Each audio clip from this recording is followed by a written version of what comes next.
Oh my God.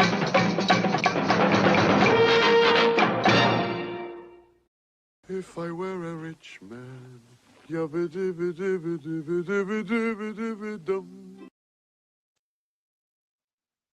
All right, we're here. Welcome Louis. to the show where we're on camera and you're not. Well, you aren't.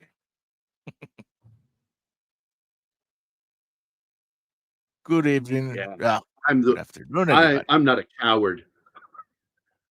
I'll take the heat being on camera. Yeah, you're not a coward until it comes to Father Weems. And I'm a fucking coward with him, man. I'm terrified of him. Only because I love him so much that I'm afraid of him. Like, I wasn't even afraid of my dad. Like, I've said it many times in my life. There are only a handful of people that when they speak to me, make my ass clench.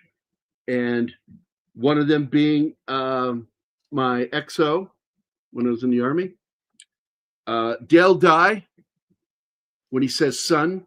Oh yeah, when he starts a sentence like that. Yeah, when he starts talking instead of Gary and says son, I absolutely fucking clinch up like, okay, something's about to hit me. And Father Weems at any point. I remember I told you he called me one time at my office, and Candy, our receptionist, goes, Gary, your father on line one. I assumed it was my dad. So I picked up the line and I said, hey, Pop. And he goes, who's that woman at your house? And I was fucking a kid again. I was like, ah! Well, that sounded weird the way I phrased that one. I was like a child again. And I was just terrified going, what? And he's like, who's that woman at your house? And I went, it's my wife. The same wife. I went, yeah? Oh, it wasn't. But I lied. Fucking lied right to him. I was like terrified of him. His disapproval. Well, you told him that I'm a good Catholic. That was a lie. Yeah, complete big lie. So yeah. I want to say hello to Gambit, first one in the house. Tom Baker immediately right after. It is my favorite David Lean because the only other film he's known for is a film I don't like called The Bridge on the River Kwai. And the reason I don't is because it's a fucking lie. And that pissed me off that he helped propagate a lie that Pierre Buell had made when he wrote the book, which was that the English were the collaborators. No, it's the French. But because Pierre Buell was French, he made it the British. Yeah, cocksucker. Well, it is more believable. Who would have believed that the French will be a collaborator? Yeah. Whatever. So now they've been trying to make it for decades, and in fact, David Lean secured the rights to the script while Lawrence was still alive. And the agreement that was signed between T.E. Lawrence and David Lean was that he had final approval of the script. They could not shoot a film without his approval. You're talking about the brother, though. Lawrence's brother. No, I thought that was no. I thought it was Lawrence himself. Oh, no, okay. He was already dead, and his brother was very reluctant. Oh, I thought this was in the 30s. So it's 40s. Okay, so it's all the way back in the 40s then, and he was working with his brother. Yeah, he died in 35. There's zero proof of that, Gambit. Zero. Yep. Nothing to back that up. Yeah. Nope. Wait. No. Wait. What the recollection from his friend is that he was in fact asexual. Well, asexual is one of the things that's been assumed about him, but really about his sexuality, nobody fucking knows. And what happened was there was a damage control period in Great Britain after his death, of which a lot of naysayers began the rumor that in his book, The Seven Pillars of Wisdom, some of the things that he said was secret code for gay. And it's like, fuck off. You know what's secret code for gay? Gay. Saying you're gay.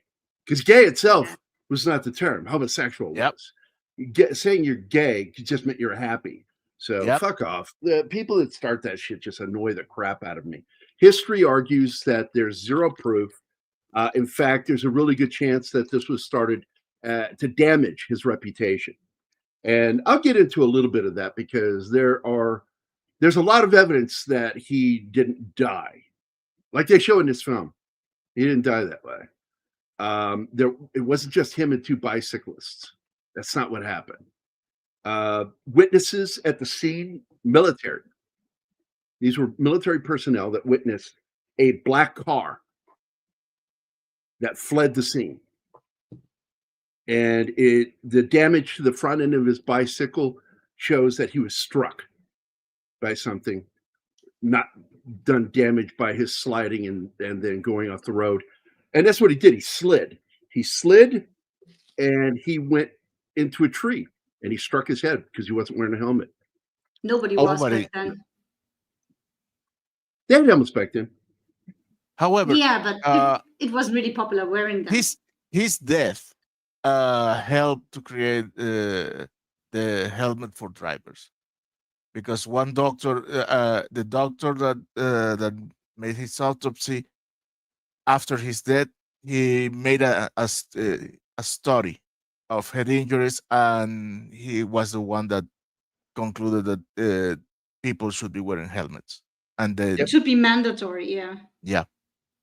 And they didn't make it mandatory, but I'll tell you what's funny, and it's funny in an ironic way, not funny, haha, is that one of the biggest spokespersons for not wearing a helmet was Gary Busey, until it nearly fucking killed him when he had that accident in New York. And then all of a sudden, he was an advocate for helmets.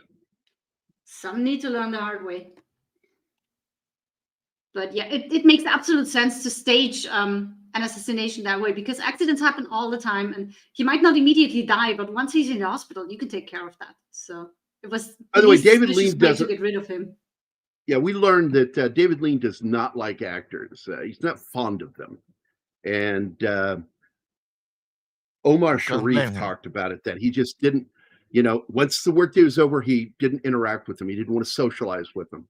But the one rare occasion was with Omar Sharif, because David Lean kind of treated him like he was his little brother, and he became very protective of Omar. What was the name he used for him? No, that was Alec Guinness. Alec Guinness gave him the nickname. Okay. Guinness Fred. met him, wanted to talk to him, was fascinated that they had hired it. He was Egyptian, but he was Arab Egyptian.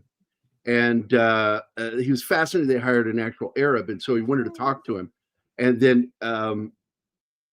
found out what his last name was, Sharif. And he goes, nobody's going to call you Sharif, old man.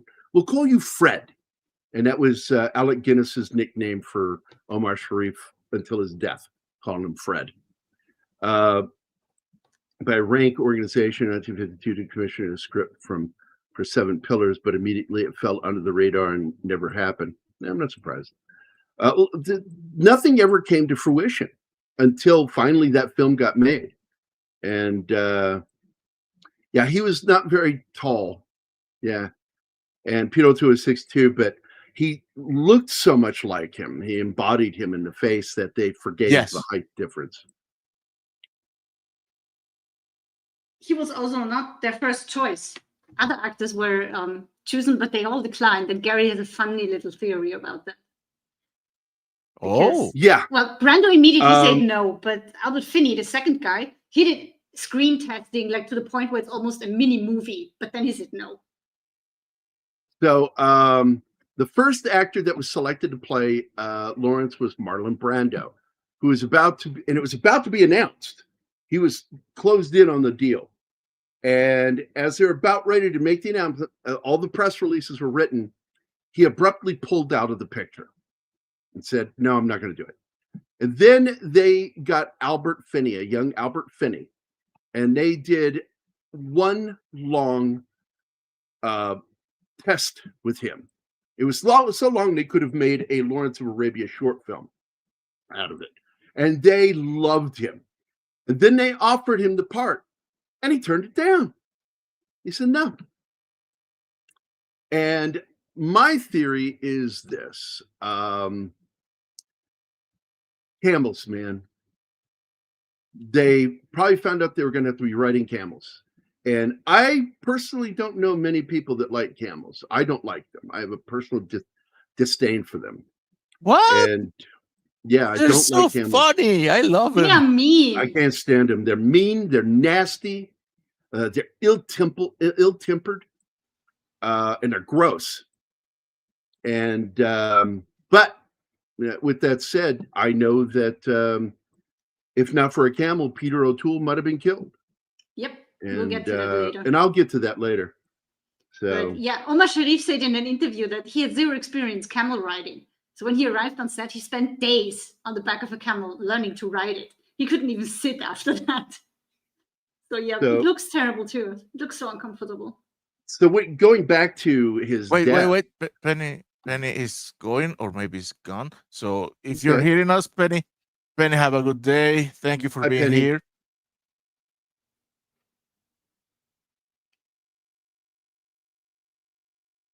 Hello, Snorty. He spoke Arabic. He studied it, especially Yep, the Bedouin. And it's so interesting, that I think They- Spanish or they Italian. brown-faced two actors in this film. Oh yeah. They had Anthony Quinn, who is Mexican first, but then became American. And then they had Alec Guinness, who is clearly English. Oddly, looks like Faisal. Absolutely, it's If you've tricky. Every it's like weird. every time he spoke, I was hoping for Prince Faisal to say. Let me tell you, to take out I'm his light scimitar. I got to tell you something funny about that. Okay, so I told you that when he met Omar Sharif and he talked to him, he got to know him, and the next day was his first scene. And while they were shooting that scene, everybody noticed that now Alec Guinness was speaking in Omar Sharif's accent. And that was why he wanted to talk to him. He borrowed Omar Sharif's accent for the movie. And then use it as Obi-Wan because he's talking just exactly like Obi-Wan. He still sounds like Obi-Wan to me. Yeah. Hey, Bill, how you doing, man? Thanks for shaking Hi, up Bill. there, Scotland. Thanks for saying hi to Amelia. Yeah, to the date, yes. Slasher Fred. Hi, Slasher Undoubtedly. Fred. Biggest epic I movies consider since Ten it, Commandments. Yeah. Also, if you saw it on the thumbnail, it's true. Historical fact that this movie inspired Frank Herbert in creating his character of Paul Atreides. He's based on Lawrence of Arabia and the story, and that's why there's so much Arabic in the Dune book. Well, specifically that first book. Yes, Even the name, the Bene Gesserit, sounds like something right out of the Middle East. What was that? Snorty pulling our legs here. Oh, fuck off, Never Snorty. collaborated with Look at that. anyone. That's naughty. They were That's good naughty. guys. They were patriotic. Oh, Yeah, the enjoy. Vichy are just a lie. Enjoy, Penny. Enjoy, I Penny. Have some good Panera. I would enjoy Panera. The Panera we had, there was an automobile accident, and the car went through the restaurant when it was closed at night. Holy shit. And they Oh. never paid to get it fixed. They were losing so much money, Panera did, during the coup, that they couldn't afford to repair their fucking restaurant here in town. Oh, that sucks. The music of the movie sounds like it was inspired, it had no question about Maurice Jarre, very similar composer to John Williams. Yeah. And he got the fucking London Philharmonic for it. That's one of the best orchestras there is.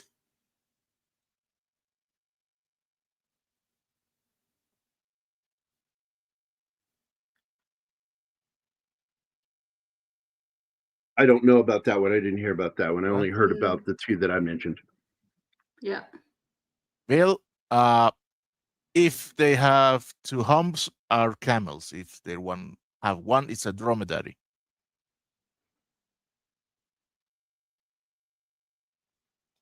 Yeah, but the way they are sitting, like with the one leg up and going across, I'm pretty sure that means they're sitting between. I can't speak, between two humps.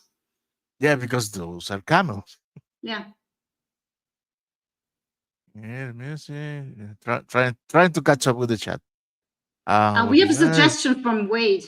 Will we do Casablanca? Oh, we need to do Casablanca. We have to do Talking about. Casablanca. Never going to Wait. do it. No, I can't stand that movie. What? I'm Don't kidding. I love that movie. Yeah. Stop shitting with me today. Not in the mood for that, mister. Fuck off. Hey, that's my line. Oh, that is totally my motto of the day today. Believe me.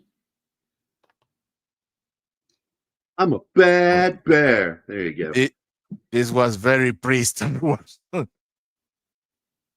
Well, if this 15 movie years. inspired, hold on, if Lawrence of Arabia inspired Frank Herbert to write Dune and create the character Paul Atreides, and George Lucas was inspired by Dune to steal certain ideas from it for Star Wars, Do the math. by proxy, it is pre-Star Wars.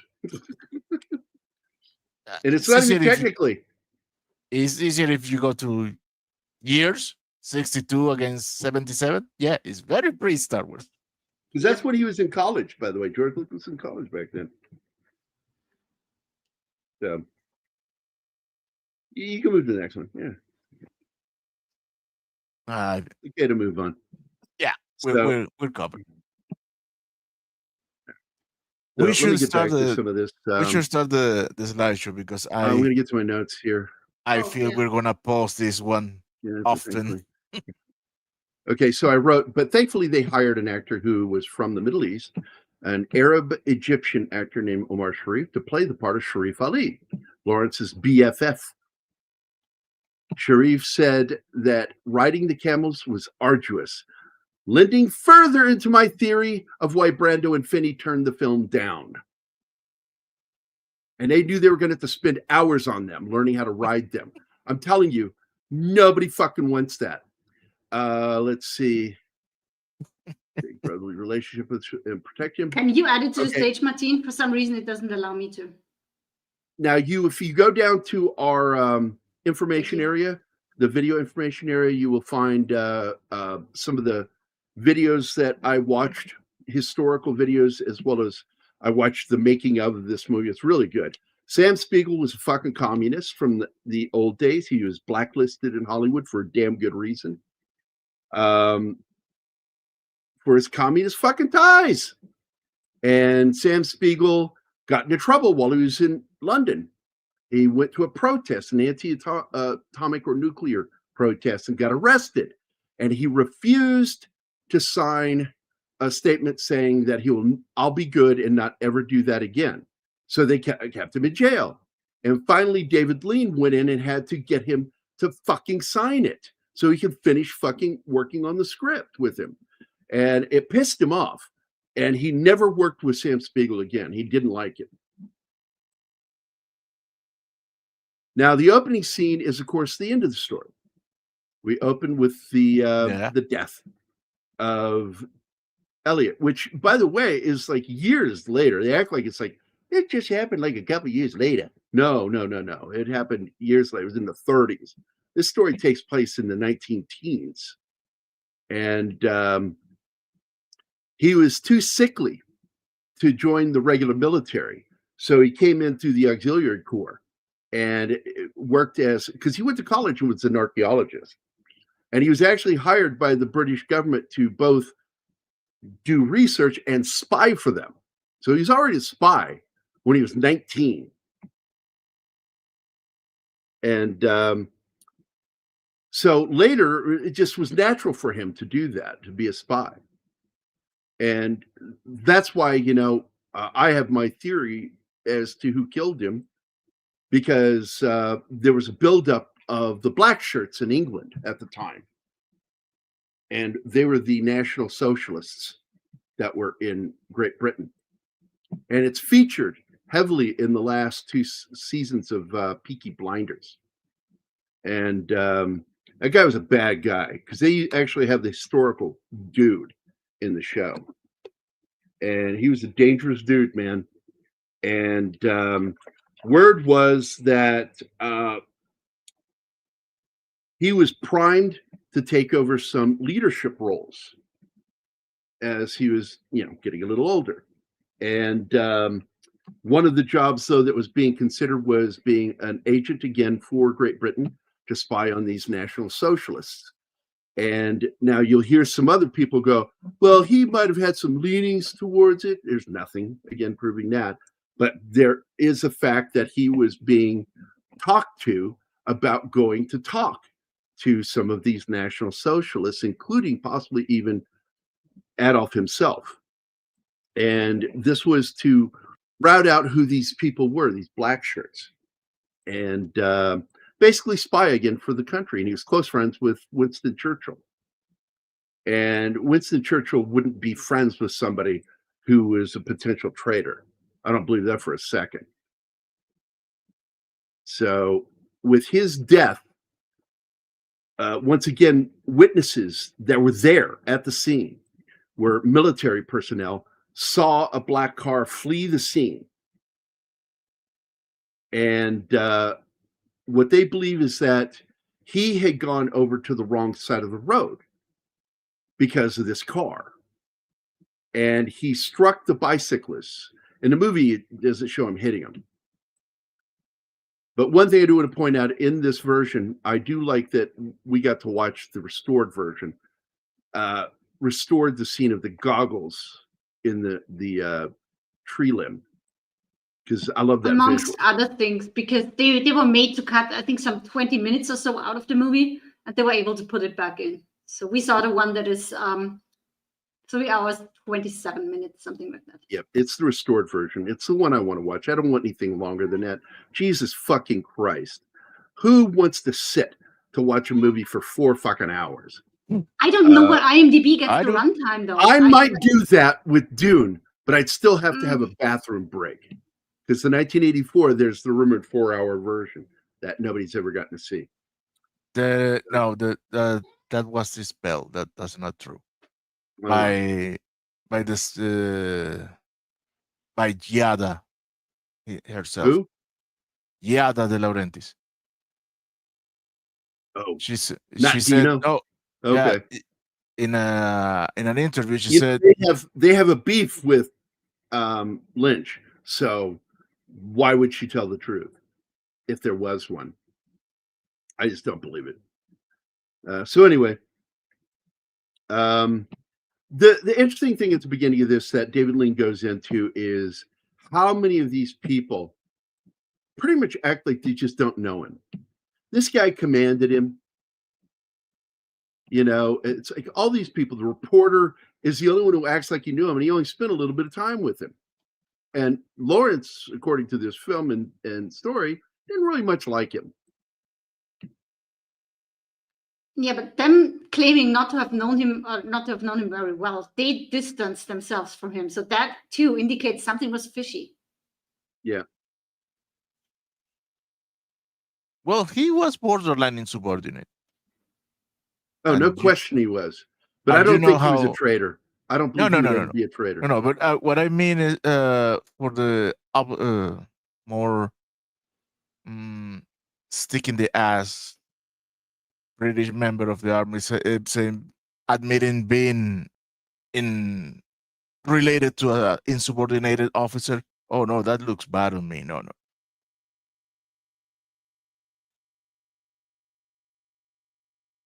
I do like this scene because it's foreshadowing. People don't realize it's actually foreshadowing a scene later. That him saying, he goes, well, I don't understand. That hurt like hell. He goes, of course it hurts like hell. He goes, then what's the trick? And he goes, the trick is not minding it. The trick, Mr. Potter, is not minding that it hurts. Yeah. Which comes up later in the torture scene. And that scene is taken from both the biography that was written about him and from Seven Pillars, where Lawrence himself said that he had been sexually assaulted. Doesn't go into any detail, don't have to. But that he even admitted that. And some people go, well, he threw that in his trauma. It's like, look, man, No, that in shit a broke the man. dominant male society, man ain't gonna admit to that unless it fucking happened to him. Yeah, Sorry. and that broke him. His friend said that he wasn't the same man after that. Yep. And Yeah. By the way, hi, Dax. Hey, Do it, Martin. he says they attacked Medina. Did they attack Funky Cold Medina? ah, my God, What? why? Sometimes I'm so glad I don't get I'm that gonna shit. I'm gonna wash the taste of that with this. Mom. He was running from something, sir. And then he crashed into a DUI checkpoint, committed 10 felonies, and not to mention FUing a room full of cops. You FU me all the time. Fuck you, Kyle! Now, he did not like this officer in the film. I don't know if that's true. I do watch History Buffs. It's one of my favorite channels. And I loved his coverage of this film. And he talks about these are, all real people. These are all based on real people. And I'm just fascinated with how, the character doesn't like him because he considers him an officious snob.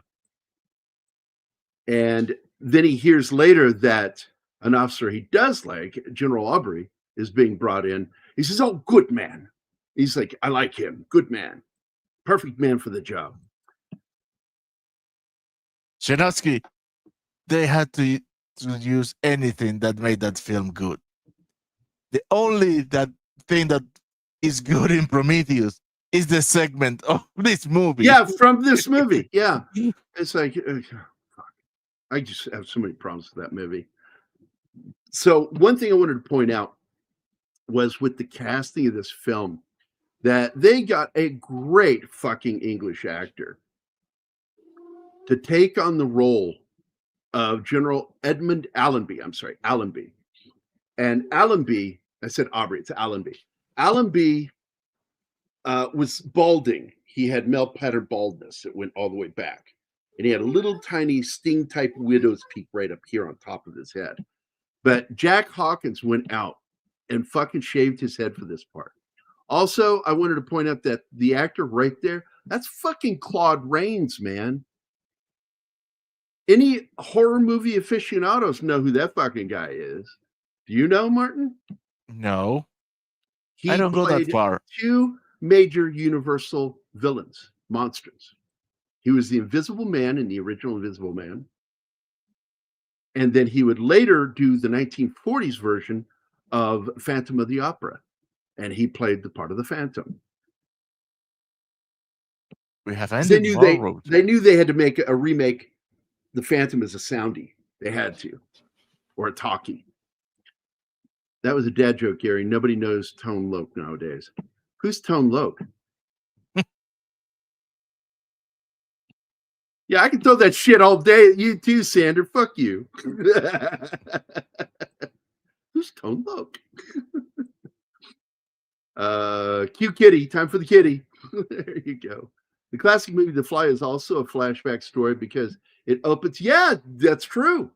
And then finally, because they're out on the park bench, and then they see him in the fucking spider's web. He's got the body of a fly and the upper torso of a human. He's like, "No, help me, help me." Yeah, that's fucked up. And then the guy freaks out and kills it with a rock.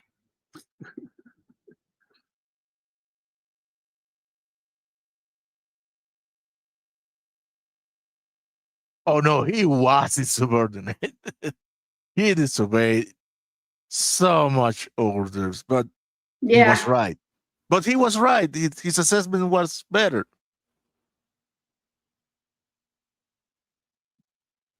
And not only he disobeyed, he said, "I'm not gonna do what you're telling me to do. I'm gonna do this, and you're gonna see what is gonna happen." And he was right. Also, he says, "I can't tell if you were very intelligent or a complete moron." And he's like, "I can't tell either, sir." I don't know. He I have is no opinion on snarky in that scene.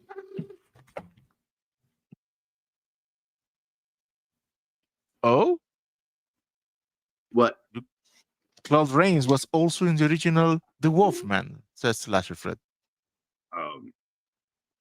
Was he? I don't remember a minute. Let me go look. Yeah, you go do that. It would have been around 1940, right? 40. 40 something, yeah. Oh, he's the dad. That's right. Sir John Talbot. Holy shit. So yeah, he's in 3 of the great fucking Universal monster films. And he played Captain Louis Renault in Louis. Casablanca. Louis.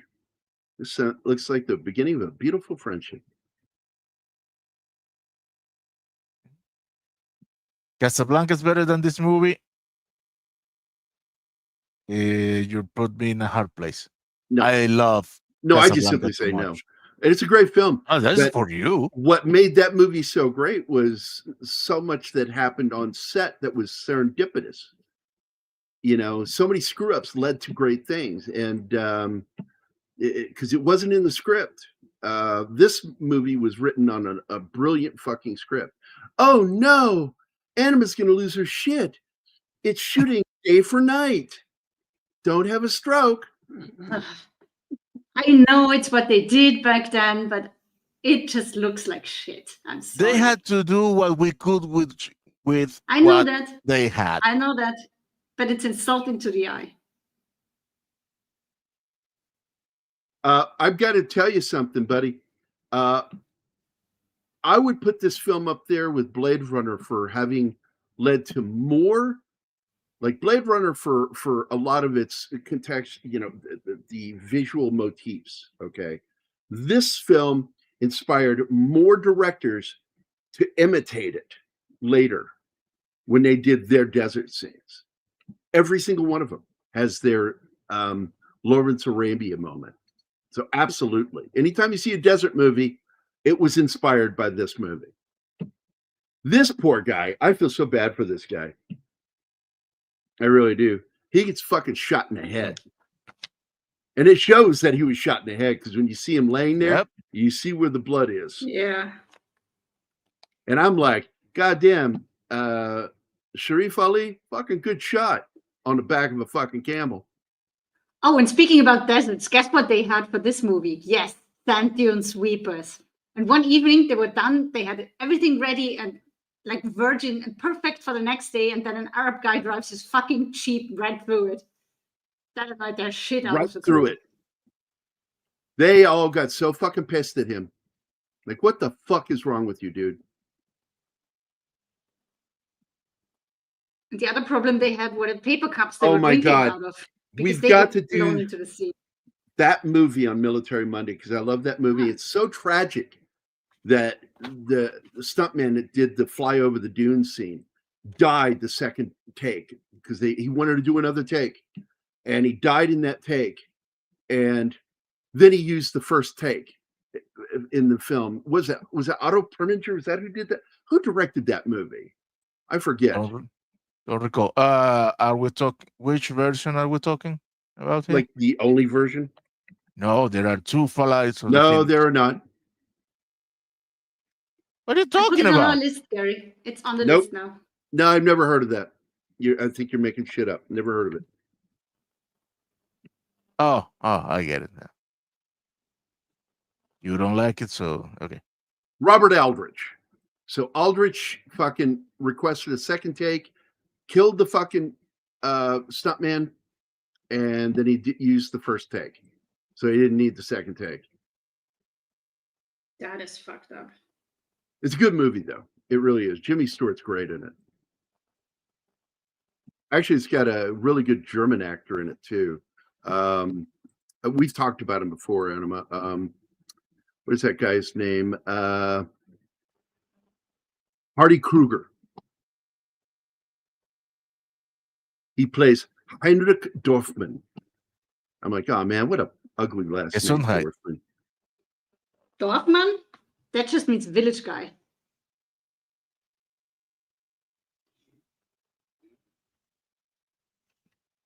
George Kennedy is in that, man. What a You great need cast. to get your Ernest allergy Borgnine. treated, Martin. You're allergic to German. Yeah, Peter Finch. I'm naming these actors. You guys just keep talking. Richard Attenborough. What a cast. Then they do a remake with Dennis Quaid, and I'm like, yeah, I'm gonna fucking want to watch that over watching the original. I haven't seen any. I have both and haven't seen any. So I'll watch both, make my own judgment. This is a great interaction between these two. They would, later become best friends. Yeah. And oddly, later, even Ali is taken aback by what he becomes after Yep. what happened to him. When he Yes. yells, "No prisoners," gives the order, Mhm. "No prisoners," because he really did. T.E. Lawrence yelled that command, "No prisoners," and they slaughtered him. Well, They slaughtered the fuck out of those turds. here's a fun detail with all that. He was averse to bloodshed because the first two times he had killed, he found himself that he liked it, so he Yes. didn't want to get lost in that feeling. He didn't want to become a monster, so Yeah, but he kept averse. But after the things they did to him, yes, exactly. He turned and their own policy against them because the Turks did not make prisoners. yeah, and at this point he was a little he he found about himself what Batman's afraid to found about himself. Batman has said that he doesn't kill because he doesn't know if he's gonna like it.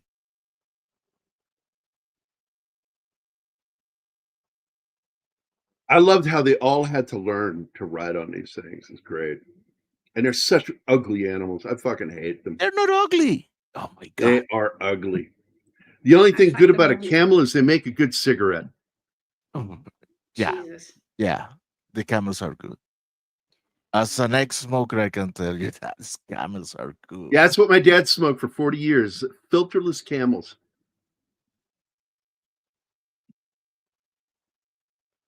Camel and Marlboro 100 were my favorite. What is this? Oh.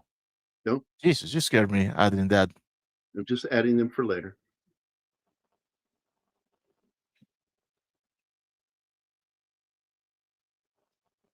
Look at those So funny faces. now that I brought this up, I want to go ahead and show this video clip. So let's pull this down for a second, and we will show him talking about the camels. So this is Omar Sharif talking about the camels for this movie and the scene. Stressful in doing this charge on Aqaba was the fact that Peter O'Toole and I were galloping our camels in front of about 1,000 extras on camels and horses. And the dust came up under the feet of the horses and camels. You couldn't see anything below the knees of the camels. So when we were galloping, it occurred to me that if we fall off, the whole troop will pass on top of us and kill us. So I had the thought of tying myself to the saddle. I actually tied myself completely to the saddle of the camel so that I couldn't fall, whatever happened.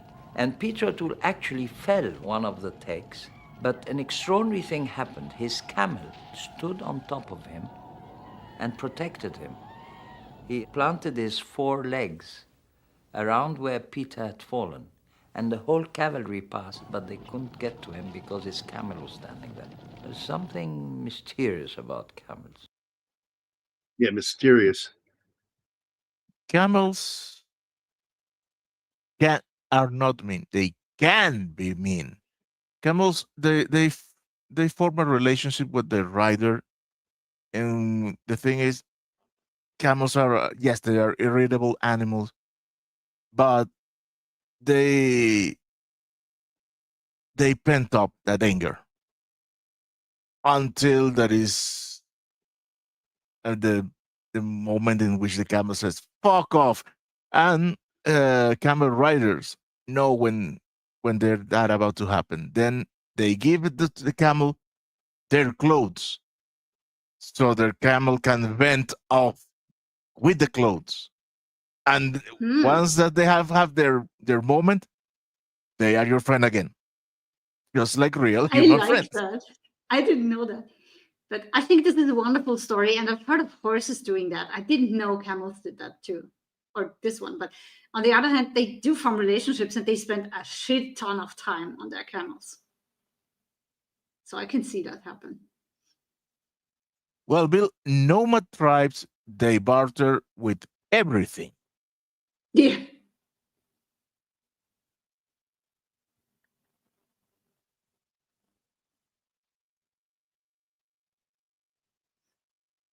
Good. I haven't seen it, and I know I should.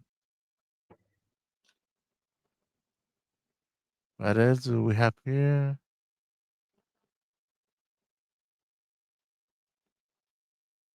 What are you talking about? Noel Coward Yes, and Gambit, Richard it is a very Attenborough? good documentary.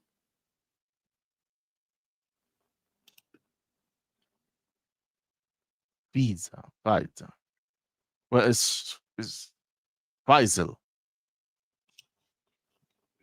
I knew a Faisal Yes. in high school. He was Syrian, I think. Well, I hope still is. Because man, it's astounding when you try to find the people in your past and find out that so many of them are passed away. At this point in the movie, I think, Gary, you need to show the second clip because this is the scene. Yeah, I'll do that. that is fucking- Pause it. So I just want to address this 1944 film, Double Indemnity, great film, by the way. Fred McMurray's character again is a flashback. Another film that does that I liked a lot was DOA, the original, where the guy is dying and he's got to solve his own murder, and he's explaining it at the end. So because he's going to die, he's dying. They remade that one with Dennis Quaid, right? Another DOA? remake with Dennis Quaid. Yes, it's true. Are you happy now? 2 fucking remakes of classic movies with Dennis Quaid. Are you satisfied now, Martin? Yes. Yeah. Yes. Do I'm that. a Dennis Quaid fan. Big fan. Peter O'Toole and I did a scene. Let me start this again. Yes, my lord. Peter O'Toole and I did a scene where we had the giggles. We couldn't stop laughing for about 2 hours, and we couldn't shoot. Alec Guinness was very upset with us because we couldn't stop laughing. And he said, "Be serious, you got to do your work." And we couldn't. You know, when you have the giggles, it's impossible. That was the scene in the tent with Alec and the man who reads the Quran. The poor guy, he had learned this scene very well. He'd been days rehearsing this because they told him, when you quote the Quran, you cannot change one word. You have to learn it exactly as written. And the lines were very difficult. It was sort of by the moon when it shineth, and the sun when it riseth, and things like that, which are very difficult to learn. And he was going along the corridors, learning these scenes. And when we went to shoot this scene, he had rehearsed it so much. He was so flustered doing it. You could see his eyes go. He'd say, by the moon when it shineth. And we just got the giggles, and it was impossible. Every time he said, and now Selim, the brightness, we were... And now, Selim, the brightness. By the noonday brightness, and by the night when it darkeneth, thy Lord hath not forsaken thee. Then Alec started laughing, because he realized he had really been very hard on us. So the next take, Alec corpsed. I think he did it on purpose to say, you see, everybody can have this. And then David fell off his chair laughing, and then we stopped the shooting that day. Stop the shooting. Yeah, when you get the giggles, I remember on stage plays during rehearsals getting the giggles, and it's like, man, it's hard to get through them when it happens. By the way, I want to address this. My father was offered 50 camels from my mother in Tunisia in 1979. He replied, it'd be a hell of a job to get 50 camels on an airplane, so he passed. Well, somebody asked earlier how many camels it would take to get me over to America. And at this point, I really don't know. They have our papers, they have my money. Nothing is happening. Maybe we should try camels. Right, Bill? Oh, poor Bill. Yes, I know where it comes from, Sandra. Thank you. Where do you think if we you got read, this clip from? hey, do me a favor, Sander. Read the video description down below. It's mentioned where I got it from.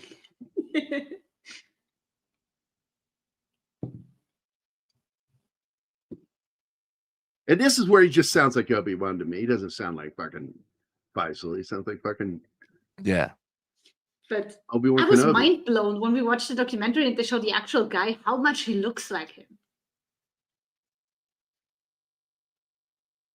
Oh man, but that prosthetic nose that they give to Anthony Quinn oh, it was so fake.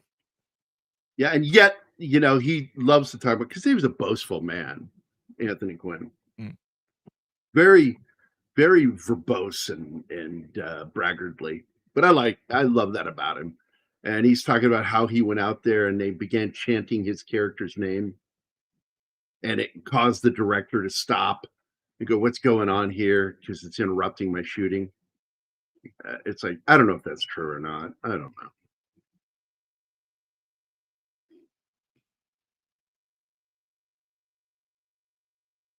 He's telling him how his father was a great pilot when he met him.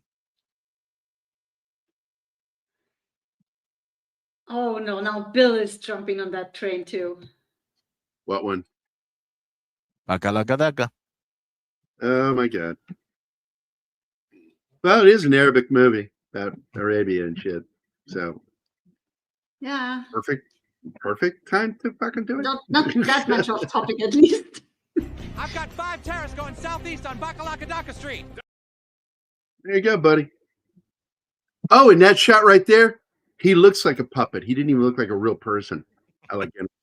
It looked really weird. The lighting on him made him look like he was made of plastic. It's because of all the makeup that he had on. My God. Well, Sander, that video covers you both. Because Yes, it does. That's for both of you. So, by the way, so everybody knows the two different kinds of camels are the dromedary and the Bactrian. So, if you need to go look them up, know which ones you're looking at. And then you got because they are in their family is the alpacas, and with the llama. My daughter, her fucking fixation with llamas. God, that used to annoy Those me. spitting assholes. Carl! Yeah, does anybody remember that? The llama, the killer llama cartoon? Fuck, man. The what? Carl!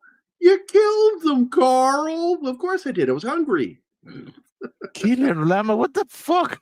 Yeah, it's a I don't cartoon know. that came out in the 2000s, I don't want to know. man. I fucking hated those cartoons. They're on the interwebs long before. Fucking, I don't know how she would find them. Her and Mac, man, they're a fucking duo. The two of them. But alpacas are funny. You can't make it to Aqaba. He says, "I'll go if you'll go." Because nobody has ever crossed that part of the desert. That's like hell on earth. Doesn't get closer than that. And he's just doing it. Another classic epic long movie is Gone with the Wind, which is something we just talked about doing, because I love that movie. My favorite movie ever. Number 1. Really? Yeah. The way he says, "Frankly, my dear, I don't give a damn," is what makes that line so great. He says it so resolute, like, "I don't give a shit what happens to you from this point forward." He was done with her. I like to think in my head canon that in the future they will get together. Well, supposedly there was a sequel written by somebody else.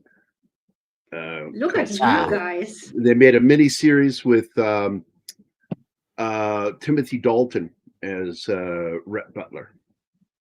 I didn't know you two were so gay. The fuck? Haven't you seen that movie? No, don't respond, Martin. No, Don't I have respond. not. Just ignore it and move on.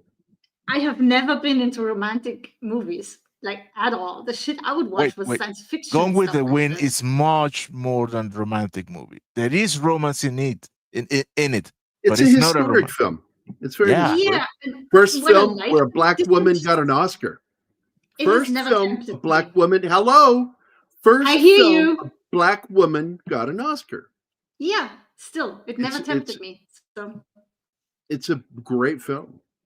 Dr. Zhivago is another one. I read Yeah. Dr. Zhivago.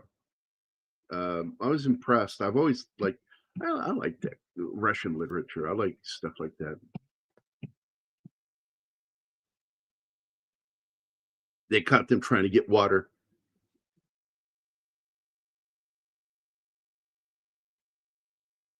Hey, it looks like Fahim.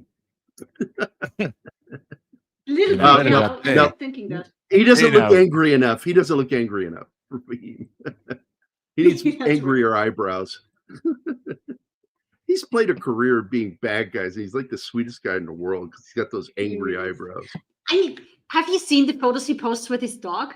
No angry look Yes. then. When he's with his puppy, He he also- doesn't look angry at all. He posts videos too. I follow him on YouTube. YouTube Oh, and the Facebook. mini series. I wouldn't even watch it. Snort.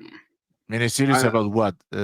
Lawrence of Arabia? The sequel of Gone with the Wind. Oh, no. No, thank you. I No. mean, if it's I didn't not want to read the written book. by I the, don't want to watch your miniseries. I love Timothy Dalton, but I'm not going to fucking watch it. I mean, if it's not written by the original author, no, that's not canon. I'm sorry.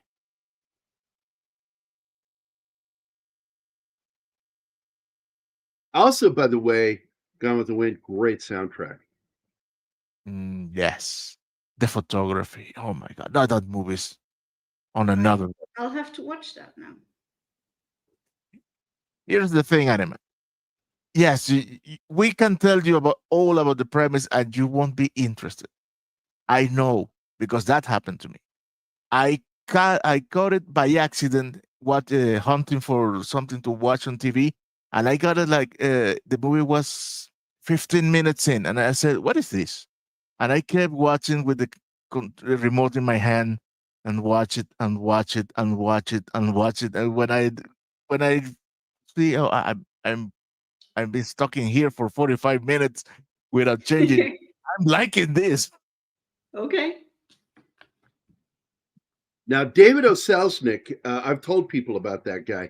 He was of the mind, like so many of those guys, Louis B. Mayer, all those guys, they would make their money on the smaller films, but they would save up for their tent peg films.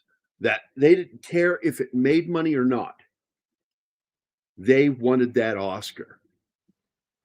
And that movie, Gone with the Wind, was made specifically to get an Oscar. Sander, yes, there is no doubt about it.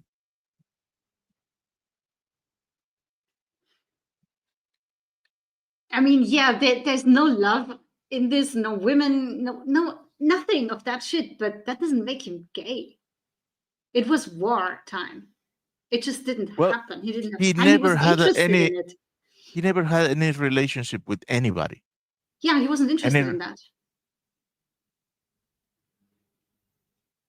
I have met people like that. Good people, by the way. Little weird, but good people. I was about to become such a person before I met Gary. I was done with relationships. Like I'm fine No, being one single with thing. cats until the end Yes, of my life. but you have had them. I'm talking about people that never, ever in their life have pursued having a relationship of Yeah, any you're talking kind. about just he was started out asexual. He was just not Yeah. interested in it. I made fun of Zoe again yesterday, by the way. I said, because she brought up Hunter, this other kid named Hunter, coming by. I said, oh, another boy. Great. So it's not like that, Dad. I said, you are still the single most boy-hungry girl I've ever met. Just the glow in your eyes when you mentioned a certain boy's name. They sparkle. It's ridiculous. And all it does is it causes me pause. Well, yeah, she kind of turns into a teenager when it's about boys. The Hi, Bush Bush. Marine. Hey, Bush. Hey, Bush. Again, congratulations, man. I love you, man. I love. We all do. Gay much? We know you just love boys food porn. We really like the guy, you know? I will not confirm nor deny that, Gary.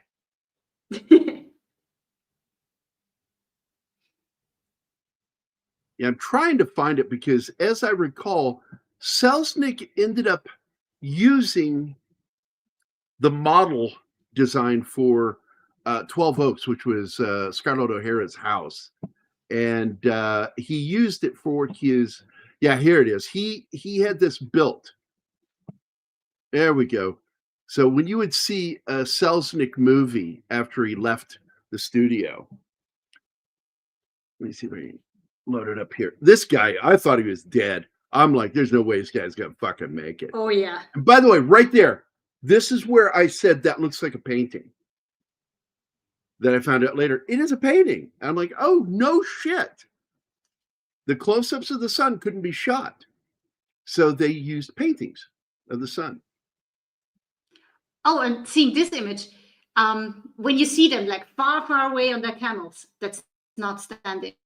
That's the actual actors. David Lean wanted them to do that to get the feeling of what it's like to be out there. They couldn't even see the cameras filming them doing these scenes. Oh my God, Bush! What did he say? That it wouldn't let me keep the section of my ass. They removed it. Yeah, that would be biohazard, dude. Well, I would say that's the opposite of what they did to my uncle. He had a brain tumor, and when they removed it, it was between the size of a baseball and a softball. And so they were like, they couldn't just leave this scoop out of his brain. So they went and dug fat out of his ass and injected it into his fucking skull. So my dad and I we started calling him Butthead. They did that back then. Wow. Because nowadays they just keep them still until it fills up with fluid. Let me, and where's it at? Remove and then add. Because this is what I was talking about. It's David O. Period Selznick. It's not like the Irish, like his name is. Oh, his name is O. Selznick. No, it was Selznick, and he opened his own company, and he based the design of this house of his for the studio intro from the house built for Gone with the Wind for 12 Oaks. So I thought that was really neat because that was his movie.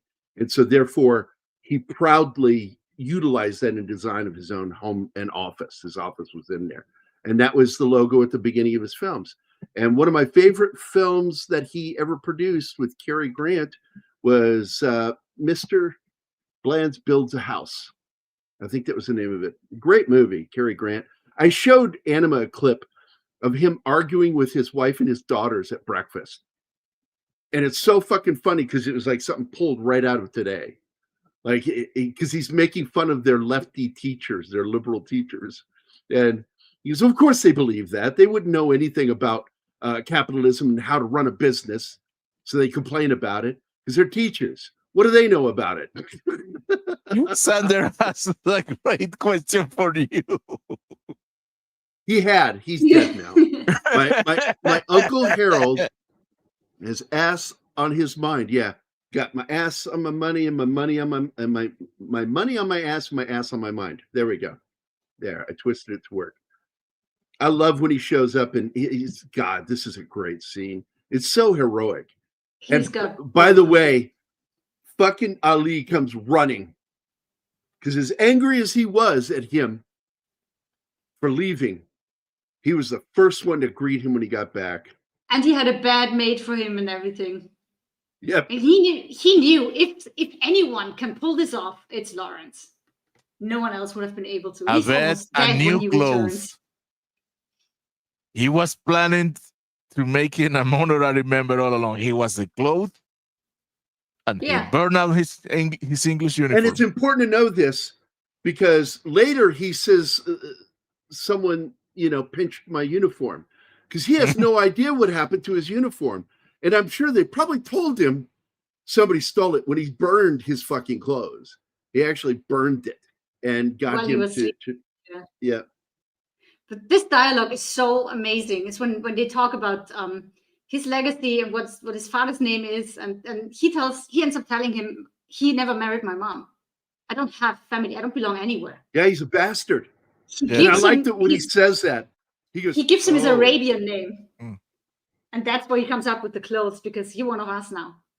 However, he lived with his father because his father, he got separated from his wife because he had already sired a child with the Lawrence mom, because she was the governess of her children with his legitimate wife, and he left his wife for the governess, and they lived together till the end.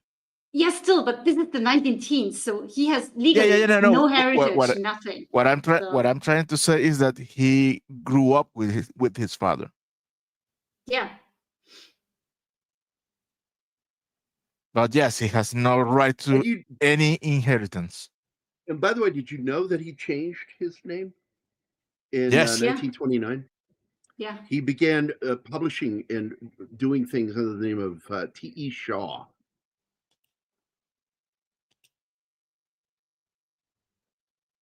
And he did that solely because even though somebody so grandiose as he was, he desired privacy. Yeah. I like this where he's looking at his shadow. He's dancing with his shadow. I love this. He also loved being famous. He was a diva. Don't make famous, any mistake. But he absolutely wanted to be private.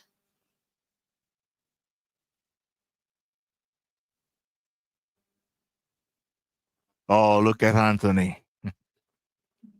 Yeah.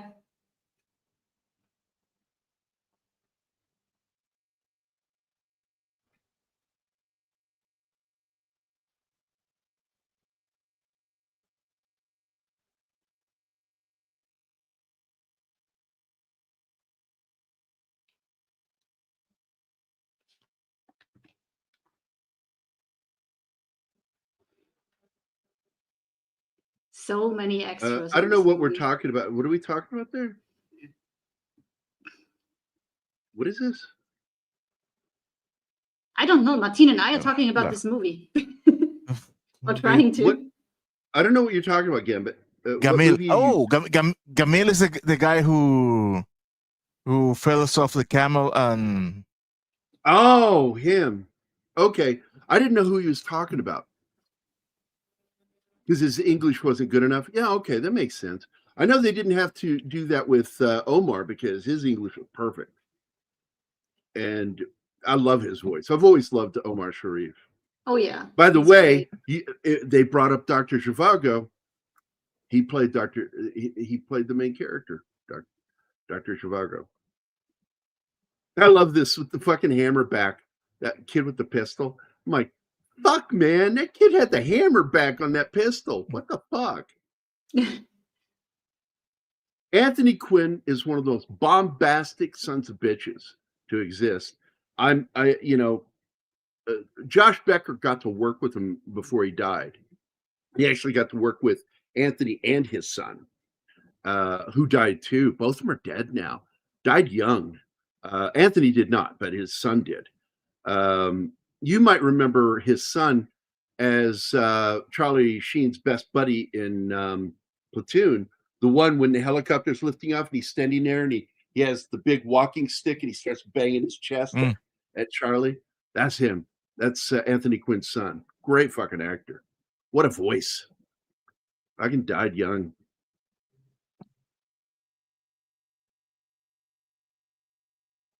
Oh, man, Anthony Quinn never gave a bad performance, ever. But when he does interviews, man, you have to take it with a grain of salt when he's talking to you, because you never know when he's going to give you a line of bullshit. And but I love that about the guy too, because he's bombastic. He's Dude, as bombastic as the characters he plays. you started talking about him, and I went exactly to the same thing Bill Barker here think.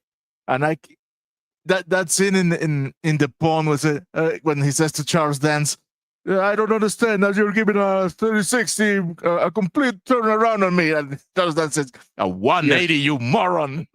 You fucking moron. Your 360 would go all the way around. The actor's name, it was Francesco Quinn. Francesco, his son. Great fucking actor.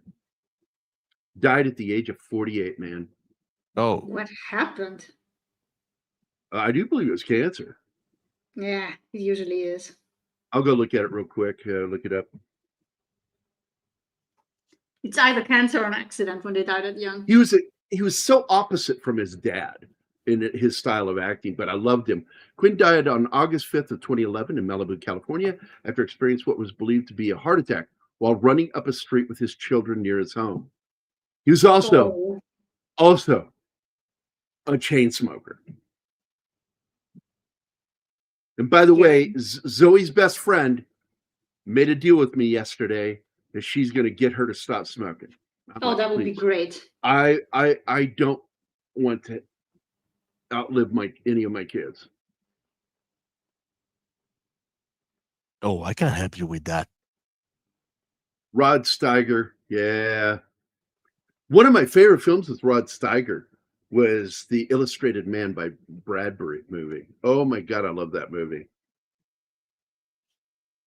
But yeah, Omar is so good in that film. And I cry at the end of that fucking movie every time I see it. Fucking breaks your heart.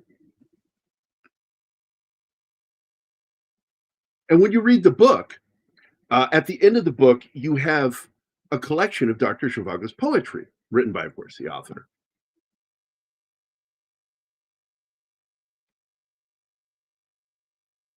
Lion of the Desert, not a very good film.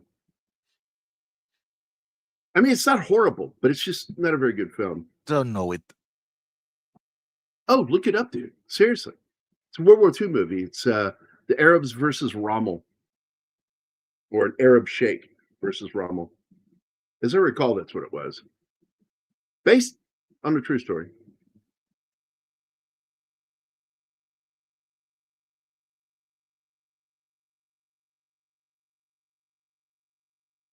Poor Rommel. And of course, Dr. Zhivago, another David Lean film, which I love. I loved a lot of his work. I just couldn't stand that one fucking movie. Which one? I brought it up enough. I don't want to talk about it again. Okay. The historical film that is historically wrong. Oh, that one. Yeah. First of all, it wasn't bridge. It was the bridges. They built a shitload of bridges.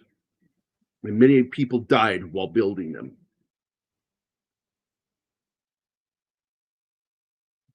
Are you fucking kidding me? Mark Center wouldn't let a second go by. Before I got a news feed notification about it, he's fucking messaging me. New trailer, Sisu 2. Yeah. And guess who's in it? One of your favorite actors, Stephen Lang. Yes, yes. And I'm like, all right, I'm in. Man, those two old guys, I hope they're one pit against each other. That is going to be awesome. Making him a German villain? Yeah, I'd like that. I've not watched the trailer, though, but he sent it to me. I'm meaning to watch it sometime this weekend. Man, fucking Stephen Lang. Oh.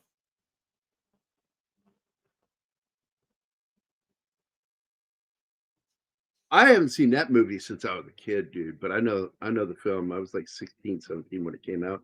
Saw it in the theater with my dad.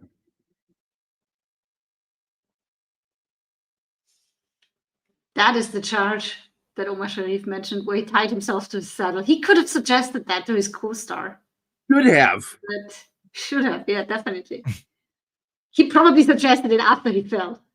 Like, dude, by the way. I wholly agree with you, Gambit, man. I can watch that movie, and every single time I fucking tear up. He's so close. So fucking close.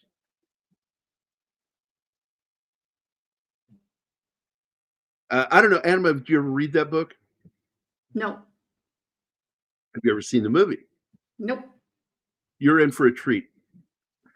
Okay. It's a Movie beautiful first. movie. David Always Lean, movie first. same director.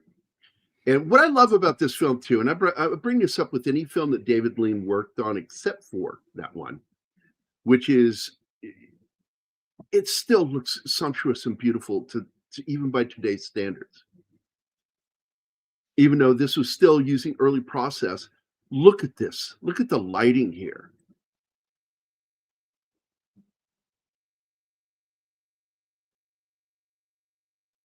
That's what Rod Wow. Steiger said in the movie.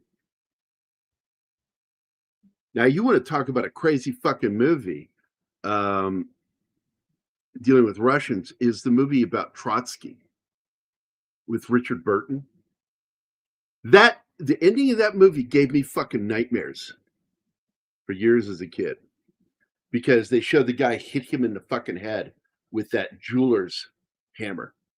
It's got a pike on one end. He fucking stuck it in his fucking head, and he fucking survived. How? The brain is weird, man. You know, he fucking struck him like 2 or 3 times, and one of them stuck in, and it hit the brain, but he died from an infection from it. He probably would have survived if they'd had antibiotics. Fucking commies. I'm sorry, that was so mean. Oh man, I almost forget the name of the guy, but that historically famous guy that was overseeing the creation of a That's rail. what it was. Okay, all right. And Rod Steiger plays Mussolini in it. But fucking Gaddafi financed that film? You know it's a piece of shit. But I'll still watch it. Fuck it. Because I do like Anthony Quinn and I like Rod Steiger. And Rod Steiger is physically perfect to play Mussolini. Him or Curly from the Three Stooges. That was a joke.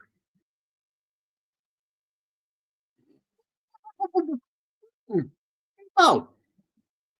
Nah, Burton Nightmare movie I like the Medusa touch. I saw that when I was older, though. So it didn't impact me. But Trotsky gave me fucking nightmares as a kid. I was way too young to fucking watch that movie when I saw it. Hey, it's the end of Indiana Jones and the Last Crusade. Oh, wait, no, it's this. Beat Takeshi. Let me tell you something about that guy. Beat Takeshi, I can't figure out if that guy's a genius or he's just fucking crazy. I love him. And he is great in Merry Christmas to Mr. Lawrence. It's a good film. When he fucking kills that guy, God, man, that was so brutal watching him do that. And he was so good. And the way he smiles. Now, I was trying to explain to Anima, this is not quicksand. This is something else. Quicksand you find on beaches and swamps where there's sand. And this is something that's usually caused by air pockets under the sand because there's a lot of fucking wind in the desert. And that shit will build up, and then you get them more on dunes more than anything. Because I ran into it one time as a kid and damn near died from it. Thank God my friends were close by and heard me, because I was sinking, and I was like, "What's going on?" You know, it's like I tried to take a step and it went deeper, and I just got deeper, and then I'm like, "Oh shit, I'm not. It's not stopping." And I'm yelling for my friends, and they fucking pulled me out of that sand. This is in Phoenix. How old was that? I was 9 when that happened. Now, this is the scene where they're trying to show the manifestation of what would later be called post-traumatic stress disorder. It wasn't until after the Vietnam War it started being used. Shell shock was an early term for it. They called it war fatigue. Combat fatigue. Combat fatigue. That's one. Yeah. And they're there. This is great. And this ended up on one of the posters. That shot right there of him standing on the Finally at dunes the on one of the canal. posters. They're at the Suez Canal. Because they knew they could not beat them if they tried to go by water. Because they were prepared for it. They were not prepared for an attack from inland. They were not prepared for it. Their guns were Because all nobody thought it was aimed. possible to cross that desert. Their guns were fixed, so they couldn't be turned inland. They're all aimed out towards the water. And they show it during that Battle of Aqaba. I love the sets in those. God, they're so gorgeous. Real locations.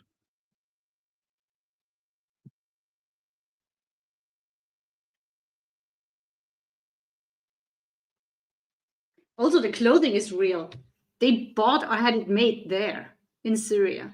Yeah, the woman, the English clothier for this film, designed some of the clothes, but a lot of it was actual real stuff. Like the one that what's his name wears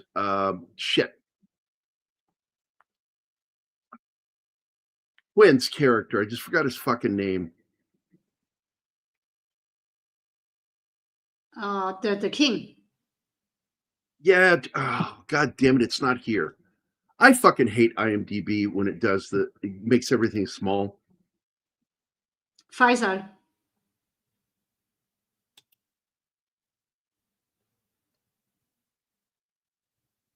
I just gave you his name. No. It's Ada Abu Tayyib. Oh.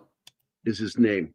Guinness is Faisal. Costume right. was 100% designed for the movie, because when she was designing it, she said, I wanted something that was a stark standout from everybody else. And there were colors that normally you would not find in Arab clothing. And it was fucking brilliant, because it really does make him stand out. What's this? I like his Setoichi a lot. He's committed to his roles, but sometimes his movies are so fucking weird that I just don't know what to even make of it after I finish watching it. And I have them all. There's a couple of them I don't have, but I have most of them.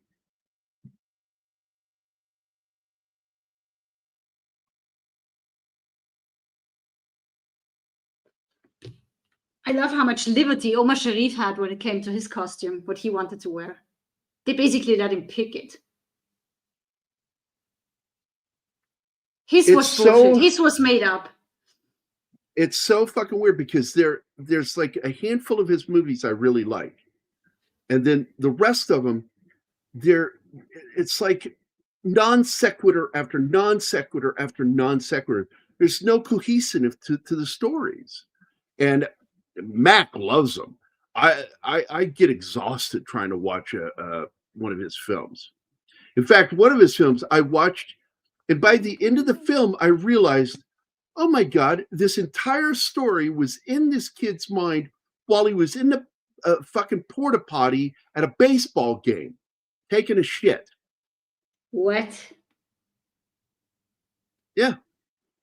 Because That the end of the sounds movie, way too weird. Everybody's dead, including technically his character. And then as the credits begin to roll, you see him come out of a fucking porta potty at the same game from the beginning of the movie. It's like, oh my God. Yeah, I don't want to talk about that guy today. I'd like to have a PP free fucking day. Yes, please. But yeah, you feeling like that with these movies, welcome to my life, having to watch Naked Gun and Animal House and stuff like that. That's how I feel like. You There's dare, stories to those. don't There's you still dare stories. trash talk the Naked Gun. Yeah, The Naked Gun is bad still a slapstick cohesive from story. beginning to end. Yeah, but it's a cohesive story. It has a story, an actual story. That I get What I'm talking completely about, my problem with distracted what Yeah. I get frustrated by is the lack of a cohesive story, where there's not a proper character or story arc. One of my friends, I won't say, okay, it's Foul Ball. He said he doesn't like John Wick because John Wick doesn't have a character arc. I said, he does. He says, yeah, but it happens in the first part of the film. I said, still an arc. He also he's a character because the arc isn't as important as the mission. The mission is what that story is all about. The arc isn't. And you can have a story without a character arc. There's a story arc and there is a mission. And he accomplishes it by killing the guy that killed his dog. And by the way, the kid that killed his dog is the same actor that lost his dick on Game of Thrones. Yeah. Yeah. Well, Who's now he in a didn't new TV series. He's in a new TV series called Atomic. And it looks fucking good. he didn't lost it. It was taken from him. Oh, as he, Yes, it was eaten chopped off. Yeah. No, Oh, I thought it was chopped off. eaten. No. I thought the dogs ate it. No. They even put it on a box and sent him to the Starks. Yeah. Well, Battle Royale ended up inspiring other films like it, including that when it's on Netflix. And started a video game Battle genre. Royale. Yeah. Battle Royale is one of my it's a film I actually like. I like that movie. It's violent as fuck, gory. But it's a There's good two film. of that. There are two battle royales. I'm talking about the one with Beat Takeshi. I don't know if he's in Takeshi the second Kitano. one. Yeah. I don't know. I don't know only if know- he's on the I second only one. know the one he made. He was in. Yeah, I brought this up earlier, Gambit, if you weren't paying attention, that his commitment to playing this character included him choosing to shave his hair. Take his hair back, his hairline back. This guy was a replacement for another actor who dropped that last minute. And I thought he did a superb job. It's not an important character. He has some important lines in it. He's like, I've never seen a man killed by a sitar. And I love You Peter should take a O'Toole's response. picture. You should take a picture. He goes, only if I could have. It's like, fuck, man. He doesn't understand that he's shitting on you by saying that. But Jack Hawkins, what a great fucking actor, man.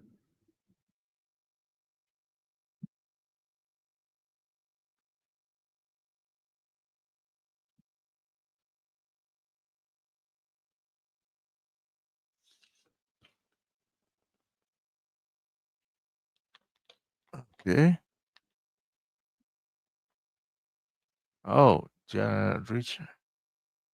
And he's another one of those actors that got used a lot by David Lean, because he's also in The Bridge on the River Kwai.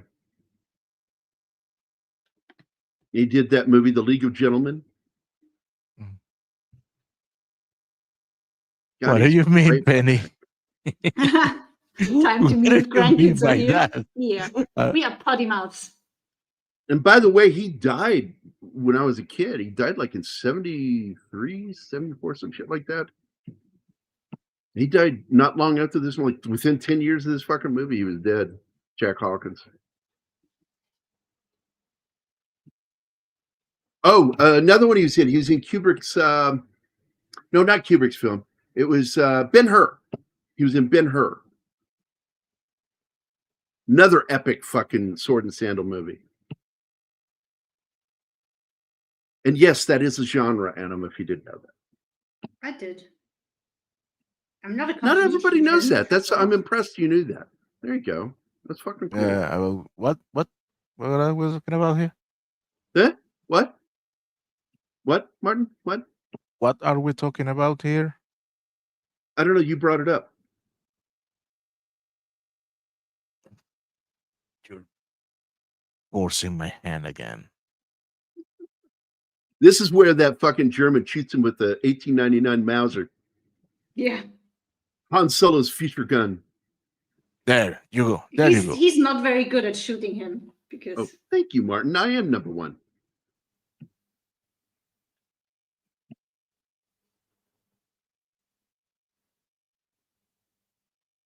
I mean, I know the guy's dying, but he is a fucking terrible shoot because he's just standing there looking at him.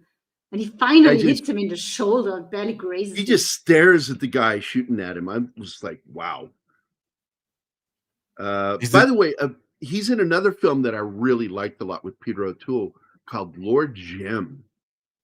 And it's another war film I really do like. You ever seen it? No.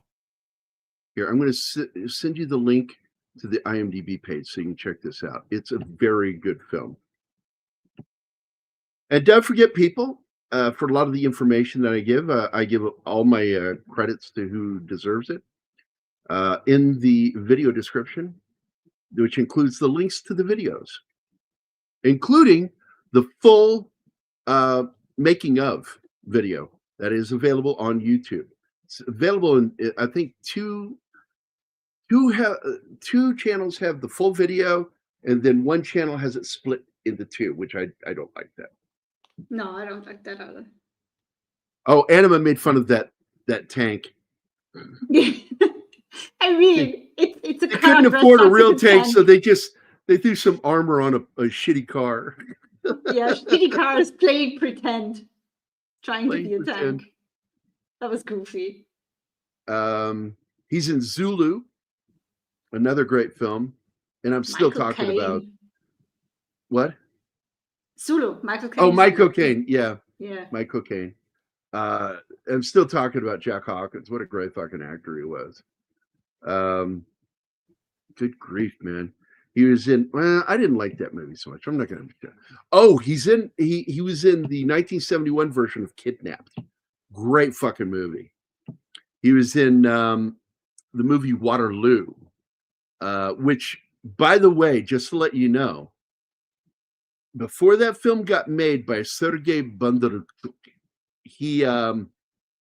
Stanley Kubrick was making this movie, planning it out, and had spent years planning this out. And got so fucking angry when he found out some unknown director was going to make the movie, and so he just threw away all his plans, just gave it up. Sad. I would have loved to have seen Stanley Kubrick's version of it when Napoleon met Wellington at Waterloo. That could have been interesting. Well, all loose need water.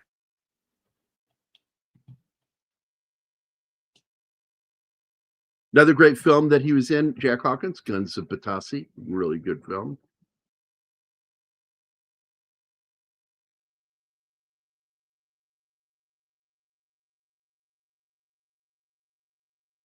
He played General Cornwallis in Lafayette. And I love the movie, The League of Gentlemen. It's a really good World War II movie.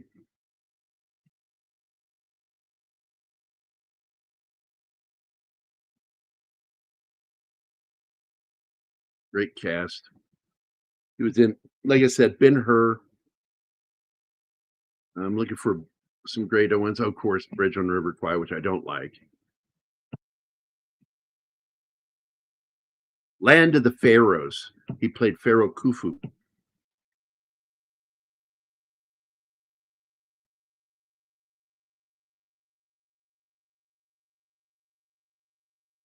Oh, another great film, Malta Story. Really good film. Dude, this scene. Yes, when his only servant, but he was when he was the of the Blasting two. Cap. Yeah, he's the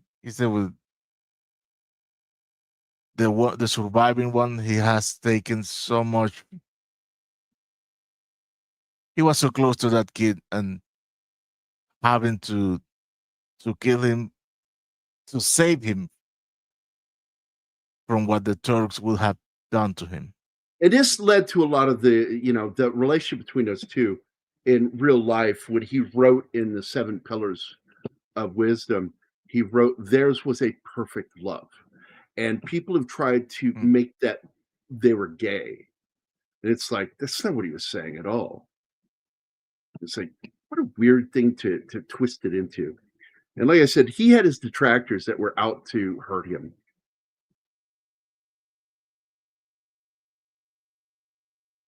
And he ends up having to shoot him. Yeah.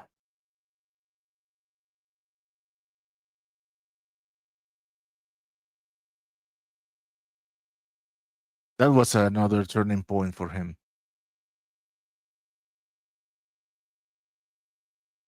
Well, it's, that 1,000-yard stare can only go so far. It's a 1,000-yard stare.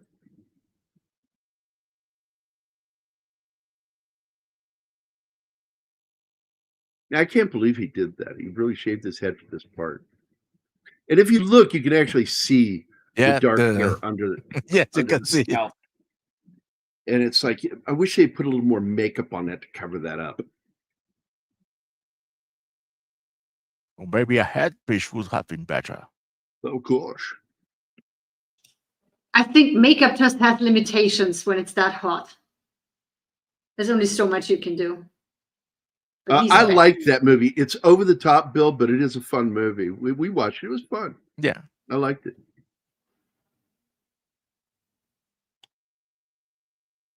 It deserves to do better on box office. The only thing that's ever bothered me, Sander, is the British attitude about Napoleon. Always bugs me because it's a false bit of history, because that's not what he was like. He wasn't short. He didn't fucking constantly have his hand in shirt. That was a popular pose of the period.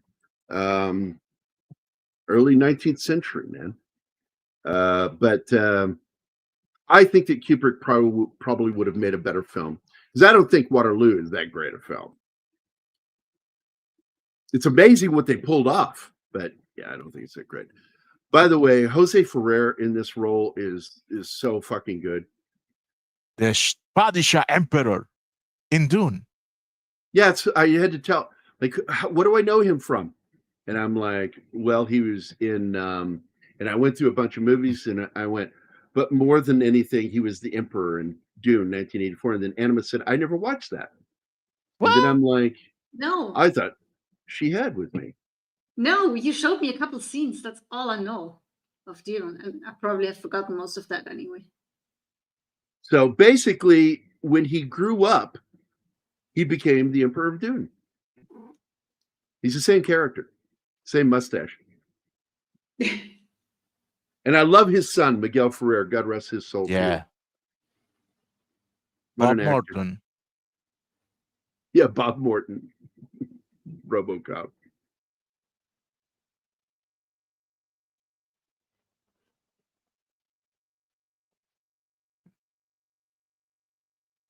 Oh. Bad Gambit.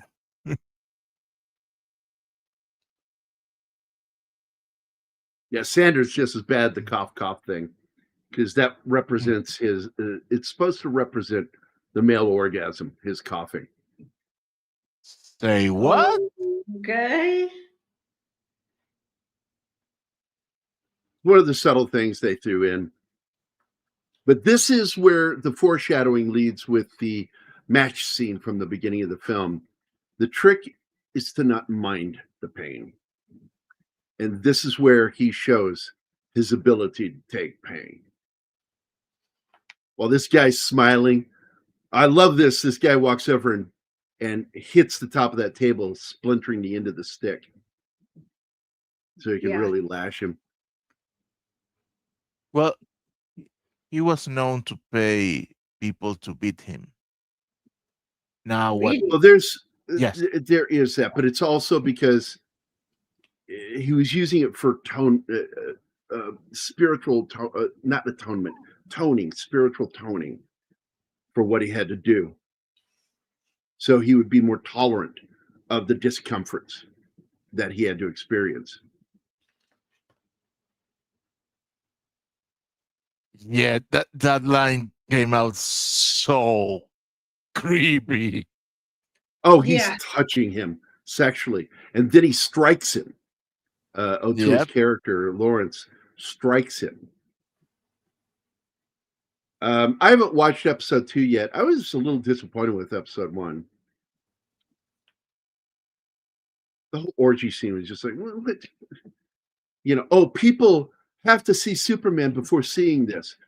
Wrong fucking crowd, Gunn.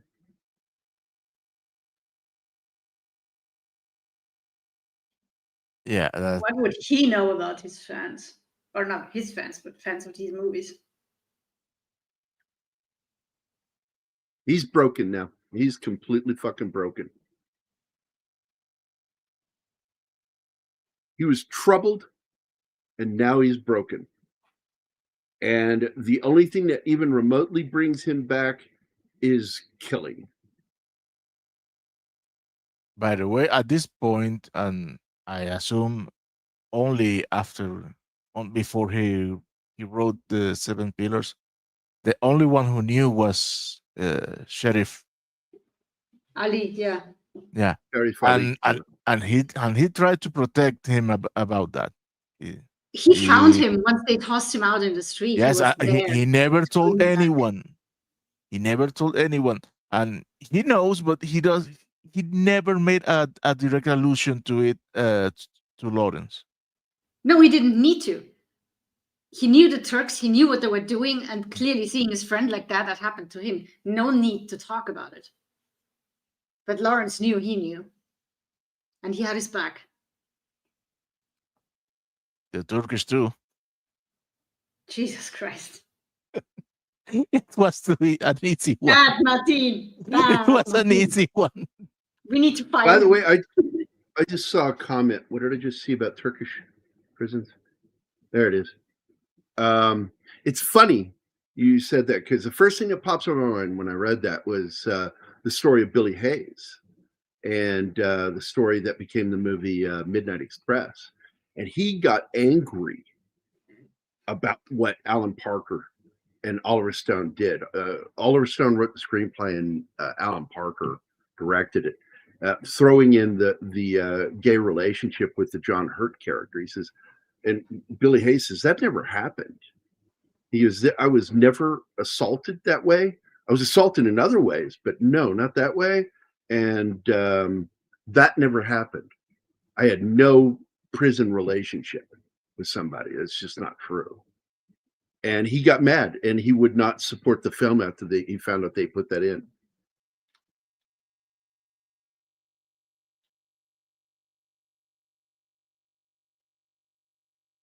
This is where it's like, you can tell he's broken.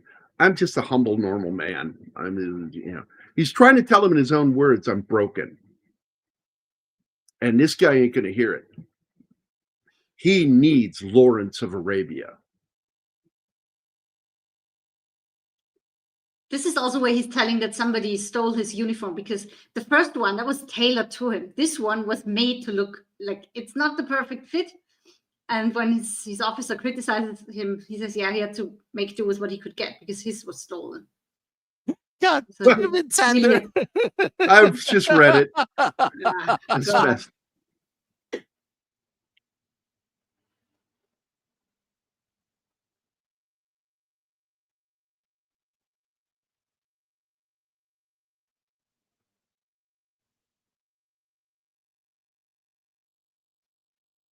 Yeah, when I watch this film, I just don't see this film being as good with Brando or Finney. No. O'Toole was perfect for this part. Yes, tall, but still nailed it. Sort of like Wolverine. Mm. Wolverine's like 5'5". Well, guess what? Not anymore. He's tall now. No. Wolverine is not 5'5". He's 5. That's it. You've seen Question for you, Gary. Mauritanian? I don't know that film title. I don't recognize it.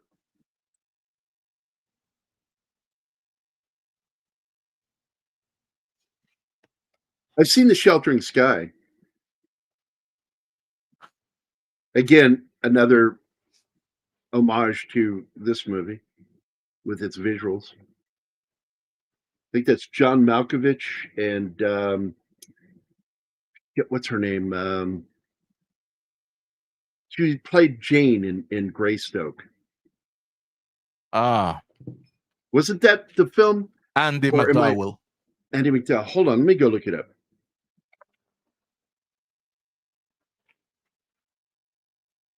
Let me see if I'm thinking of the wrong film or not.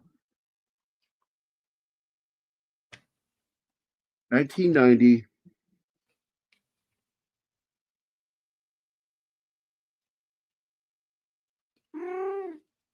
Oh, I know Shut that up. voice. Yeah, she has to announce her presence when she comes to join No, me. it's not. It's not her. It's Deborah Winger. But yes, it is a John Malkovich movie. I remember this movie.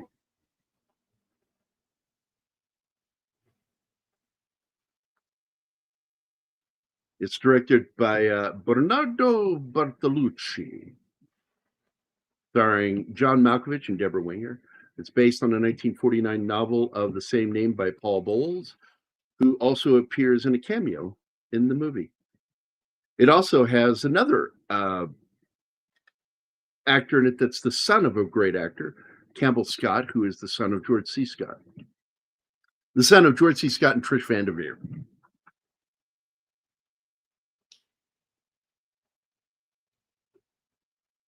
But I don't know this one.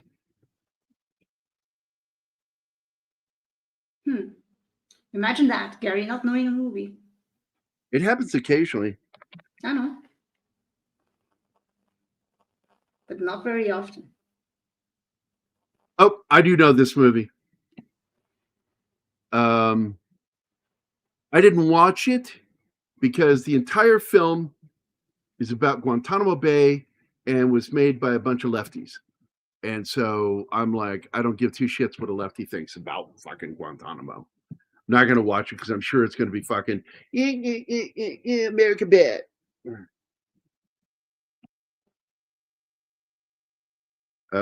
Personal, you're serving officer in the field. And as it happens, a damned important one. Personal? Are you mad? No. And you don't mind? I'd rather not go mad or be blind. That's my reason too. Spending time in a desert can fuck your eyes up, man. Hey, the sand is bleeding. In some of the shots, the blood just looks bad. In some of the shots, they nail it. Oh, I can hardly wait to see a Hollywood movie about Guantanamo Bay. God, that's going to be a fucking good movie, I'm sure. Oh, it's going to be honest and truthful. Cares?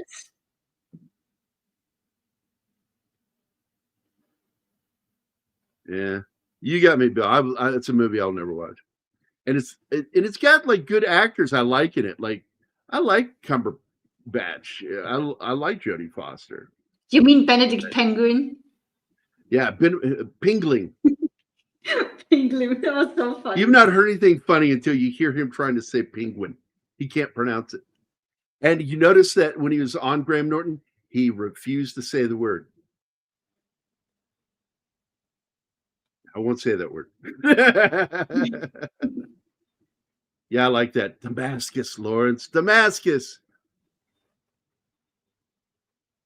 And, you know, this is the point where he just becomes more savage. Feeding his bloodlust. And that's it right there. It's just covered in fucking blood. Yeah, and even Ali is horrified now. That is not an easy feat. Yeah, where he gives the order, and he did, real life. He gave the order, as they charge, no prisoners, kill everyone, and they did. Up to this point, they took care of the Turkish prisoners, but he was done with them. Well, the problem was what they were fighting. A lot of people, we haven't even talked about this. What the Arabs were fighting for was freedom from oppression from the Ottoman government. They didn't want to be governed by the Ottoman. They were Muslims, but there are different forms of Islam. You know? Yeah, but the Ottomans had been there for like 500 years. I know. Forever. It's where they started. Yeah. It's where they started. And they didn't want that anymore. And this episode is brought to you by the croissant, a delicious pastry made by Austrians at the end of the Ottoman Empire in Europe. After we sent them back the final time, Viennese I'd rather say Viennese bakers invented the croissant to make fun of the Turkish flag. Now you, Not the French. Austrians, now you That's Ottoman, you behave yourselves. Yeah, don't be coming up the Danube anymore. The sick And they thing made is, it- though, we got coffee from them. They brought us I coffee, know. and we mocked their flag. Because they make by great inventing coffee. the perfect pastry. Arab coffee is so fucking good. I know, but hear me out. They bring us coffee, and what do we do to thank them? We invent the perfect pastry to have with your coffee as a That mock-up tastes of their flag. delicious. Just put a smear of jam on it, man. Some butter. This is pretty much the wrap up. No, of there's the enough butter in it. You don't need more butter. This is where he brings all the tribes together. And of course, there's fucking bickering and all this hard work. And they do make in the film, they make it look like he's not aware of the British plans. He was aware the whole time that the British had made a treaty with France to basically split up the desert. Why And am I not surprised? he was fully aware of it. He kept it from Sharif Ali. Never told him. Never told Faisal. Never told him. Kept it because he knew he would be committing treason if he told them. And so I'm kind of sad that they make it look like he was unaware. That's not true. And he did fight, though, later for Arab independence. And he was right up there fighting for it all the way through to his death. And so he had people that were detractors in the Middle East, but most of them understood that he really did believe in Arab independence. Hey, 11 Alpha's here. Hi, Alpha. I have had haggis, and I also like bangers and mash. I'm telling you right now, I fucking love them. He's trying to talk about scones. That's what you need to try. If you're so Only way enthusiastic about I will eat scones, scones try that. when it's smothered in fucking sausage gravy. Oh my god! No, that's not how you eat them. That's how I will eat one because I've No. had scones. I've had scones when I was over there. Clotted Did cream not and jam. did not like them. No amount of butter, no amount of marmalade fucking made them better for me. They're so fucking dry. And so You put fucking butter. You put clotted cream on that, not butter, you heathen. talk about heathen. Fuck you. Butter's awesome. It doesn't go on remember, guys, everything, though. I'm in love with her. So when I say fuck you, she knows I don't mean it. It's basically how we tell each other we love you. So Yeah. it's our way of saying that. Oh, a potato scone. I've never had a potato scone. Neither I'm going I. to get online because I like the Euro shop where I can order stuff from Europe, foods, and I would like to see if I can get me one of those. Get it shipped to me. Yeah, air leave that sealed. for after the show, though, please. I like Cornish pie, but my favorite, Sandra, I'm going to make it very clear. The steak and kidney pie is my absolute favorite British pastry. I ate it all over Europe. When I was up in Scotland, when I was down in England, and when I was in Wales. Man, if I found out they had that, I was fucking eating it. When I was in London, I discovered doner kebabs, and I started eating the shit out of those.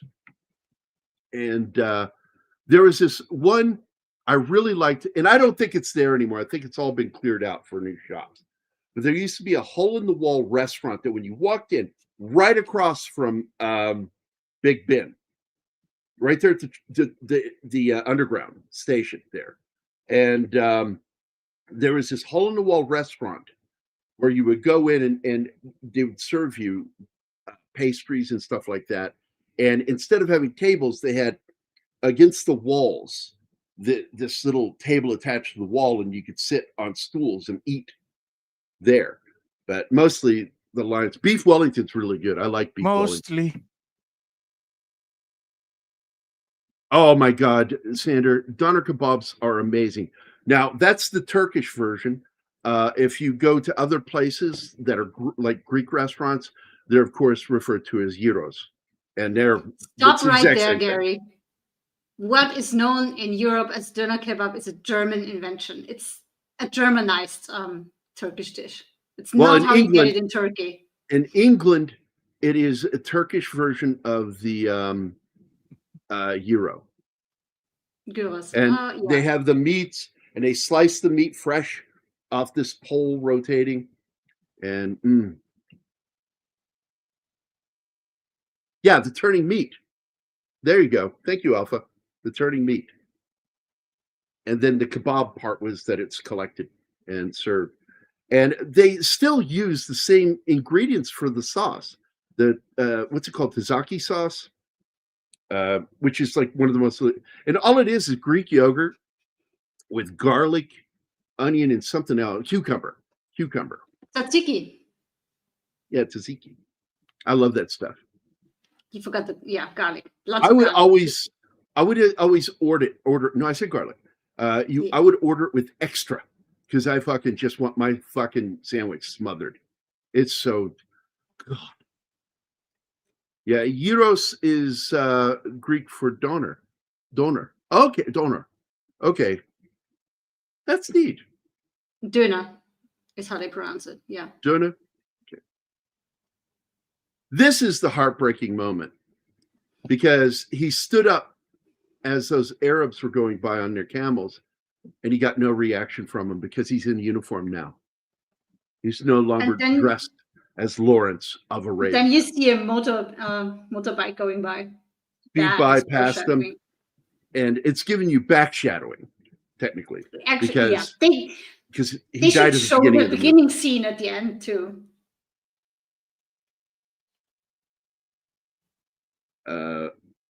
What's this? It's almost the same as shawarma. Yeah, shawarma donor is. Because I wondered the first time I heard that was I'd never even heard of shawarma until I watched Batman Begins. What? And yeah, I'd never heard of it before that. Wait. And I'm like, what the fuck? The guy wasn't selling shawarma. That he was selling falafel. This is what your family can't survive on shawarma? On falafel. Was it falafel? I thought it was shawarma. Yeah. What do I? One of the films I get it from. There was a movie that had it. Avengers. Was it? That's it. Yes, it was the Avengers, first Avengers movie. And I'm like, what the fuck is that? And so I went and looked it up. And the same thing with falafel. I'd never had a falafel before. Oh, falafel is awesome. And you can have a falafel shawarma, which is, oh my God, this is... that's a 3.5 hour movie done in 2 hours. I'm surprised we finished the slideshow before my midnight. I was mentally preparing for us to go over at least half an hour. We still might. Okay, I know didn't know that, Alpha. That's really cool. That the Turkish yogurt was first, and the Greeks took it from them, so they derived it. Oh. Listen, all of these countries are known for making their yogurt. Look at Bulgaria; they've been doing it for ages. It's been around forever. Hey, Max Damon's here. Max Damon, God, Hi, Max. Where have you been, buddy? Kubida is the bomb, but that's Persian. I will have to look that one up. Kubida. Okay, Kubida. Zach says, shawarma. Yeah, he's enjoying our food porn. It was fun hanging out with him the other night. Even though it was only for like 45 minutes. Are you glad I reminded you? Yeah. So just stop talking. I know, because if it weren't for you, I would have like overslept. If you're ever in DC area, because a lot of people don't know this, like when I wake up and my alarm goes off, I don't always know or remember why I said it. You wouldn't have made it to your nap in time. That's waking up Gary. That's waking up Gary. Waking up Gary isn't always completely coherent. Sure, I could jump up and stab a man to death in a heartbeat, and then I wonder why he attacked me or why I had to stab him to death. But I am in a fog when I first wake up. Yeah. You're only saying it because I said what I said, because I'm not too sure people like me when I'm hanging out with them, because a lot of them won't talk to me, but I do know that a few of the people on there do like me. Like Foulball never talks to me. Well, nobody's perfect. Never fucking talks to me. I like him. I think he's funnier than shit. I think he's full of shit about John Wick, which I brought up earlier, by the way, Zach. It's like there's no character arc. I went, that's what the story's about. The story is about revenge. It's a revenge film. And in the end, the character arc was he wasn't sure how he'd feel at the end of the movie, and he found out pretty good. He was okay with the revenge, which made it good that he was back. Gary, I went to make myself something Scottish. There, peace and jam. There we go. Yeah, it's like, look, everybody's allowed their opinion. I'm not going to fucking dig on them about it. It's like, if you don't like it, it's fine, you know? But when you make an argument about something that there's no character arc in that, that's not what the story's about. It's not about a character arc. Well, you have to have a character arc. No, you don't. You have to have a story arc. You do have to have that. That's required. It's really nice when you have a character arc. You know, it's sort of like each one is a device in storytelling. Only if it serves the purpose of the story arc.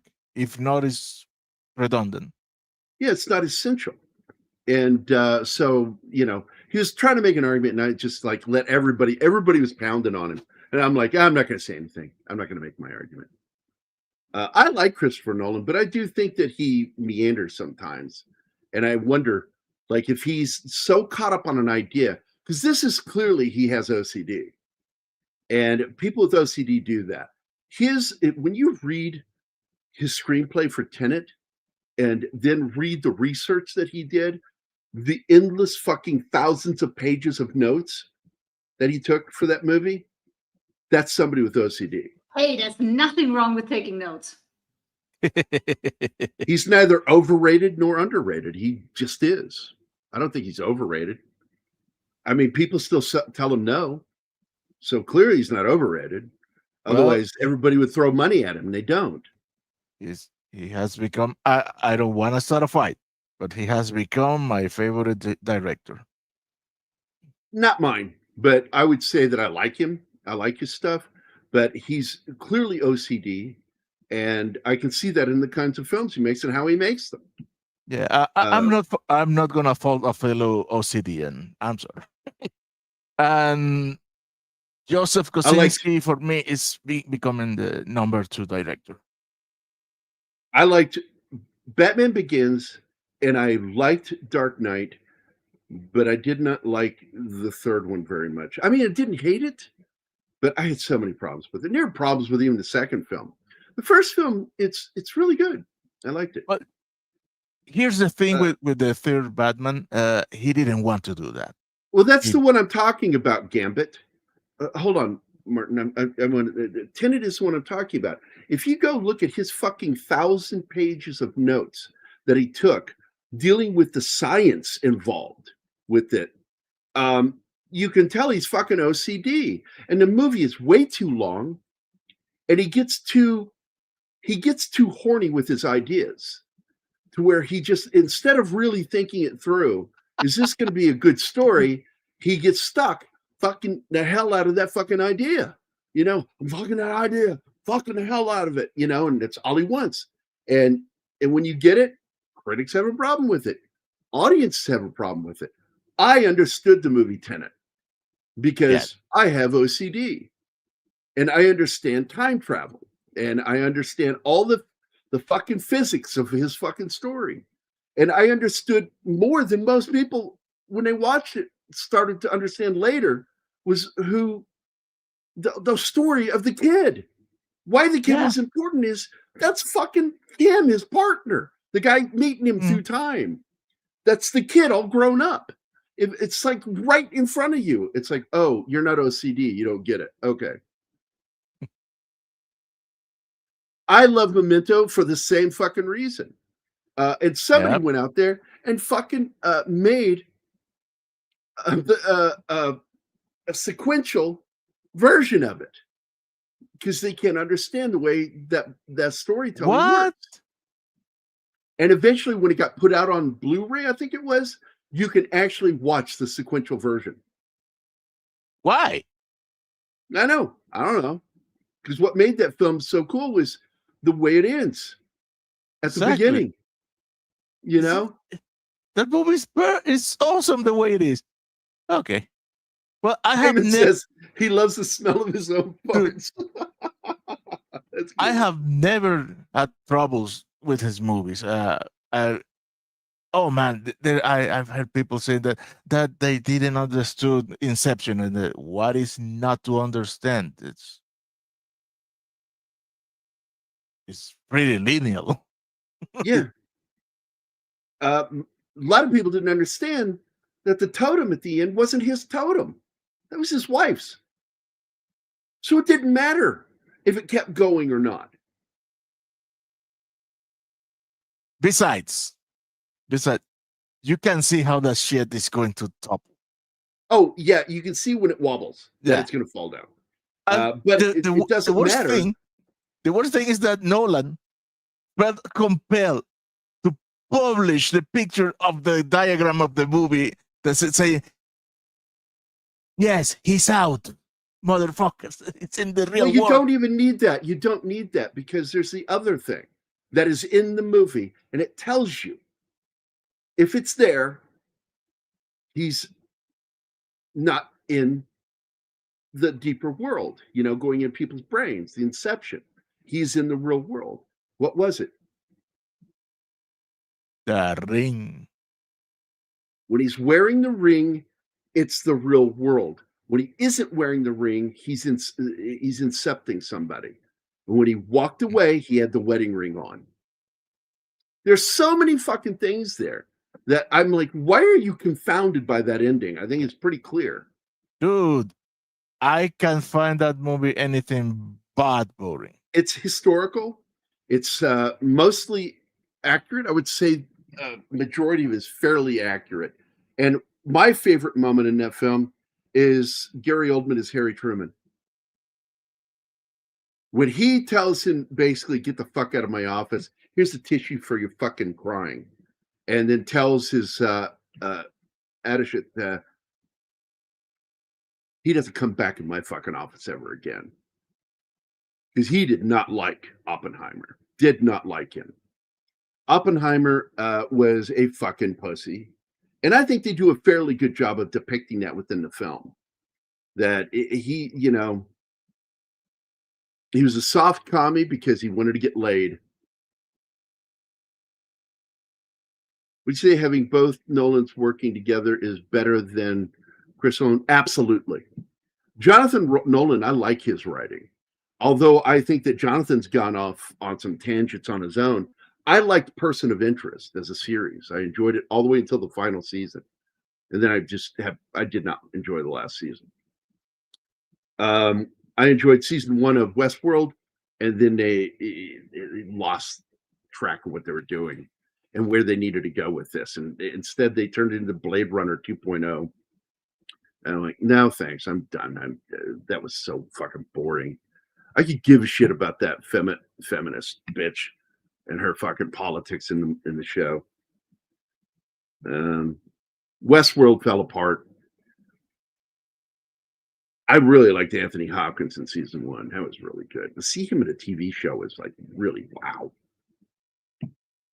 But Nolan by himself, I think he doesn't work as well. I think he's obsessive compulsive with his writing to the point where people just don't get it. Jonathan Nolan is a better writer. Oddly, one brother's thick English accent, the other one's quite American. If you didn't know that, Jonathan Nolan is American.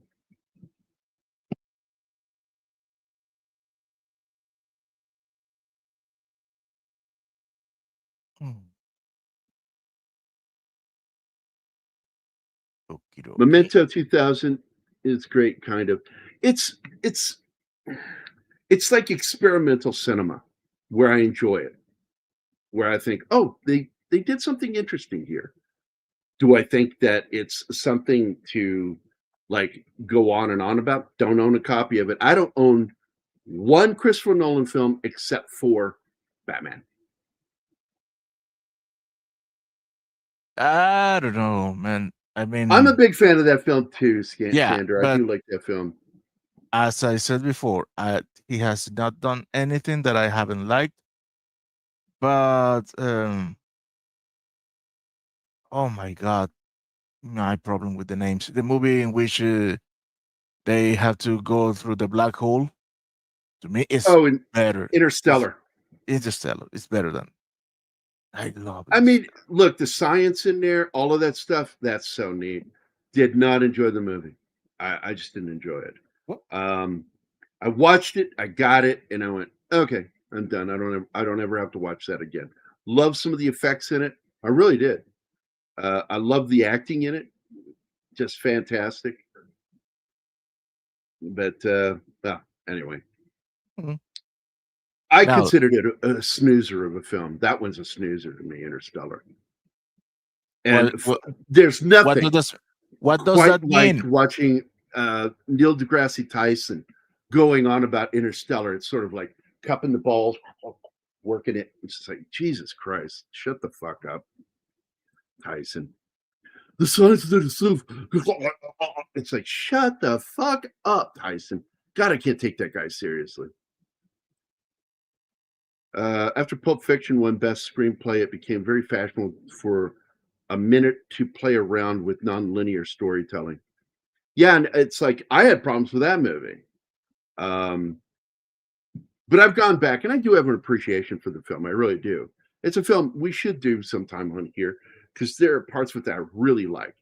But the nonlinear storytelling is, let me tell you, Max, this is why I've said this and I will stand by my words, is because Quentin Tarantino can't write a proper screenplay the way they're supposed to be written. He's incapable of it. He's an idea guy. And he's great at writing interesting dialogue, fun dialogue, snappy dialogue. But when it comes down to it, a lot of his characters, a director friend of mine, Josh Becker, once said you can interchange a lot of the dialogue between characters and it wouldn't mean anything. It wouldn't change anything. So, yeah. But yeah, that's really what happened. That movie kind of started a trend. Fantastic Four had a kind of interstellar scene in it. Yeah. Patterson is a pretentious ass. And Carl Sagan wannabe. There you go. You got me on that one, Snorty. Absolutely agree with that assessment. He's a physicist only by degree. He is not a researcher. He's never written a fucking paper. God, man. He's really good at reading other people's shit, is what he's good at. And he's a good mouthpiece for science.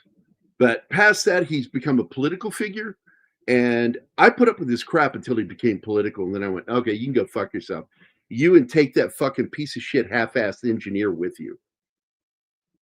Bill Nye, science guy. Fuck you, Bill Nye.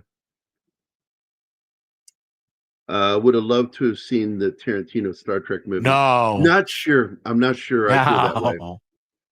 I really don't think he's right for it. But I do like Inception. It's an interesting science fiction concept. What's this? For my nickel, video, sugar water is the coolest example. I'm not sure I know that one, buddy. Not sure I know that one. I love Western Nick's news, all Quiet on the Western Front. Yeah. I prefer the 1930 version, but I also really like the miniseries with Ernest Borgnine and John Boy Walton, I forget his name, Richard Thomas. It was pretty good. It's not great, but it's pretty good. But then I watched the German one, and I was really surprised that I actually liked that. The Prisoner of Zenda, great film. Yeah. I think the 37 one, look, man, I like talkies. I enjoy silent films, but give me a talkie any day of the week. I like the 1937 Prisoner of Zenda.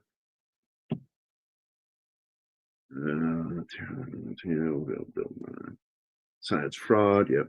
And wait, what was this? Did I get the concept of Inception in terms of traveling back in time? Yeah. No, Inception is not traveling back in No, time. no, that's not traveling. It's traveling into the brain, digging into people's dreams, or subconscious.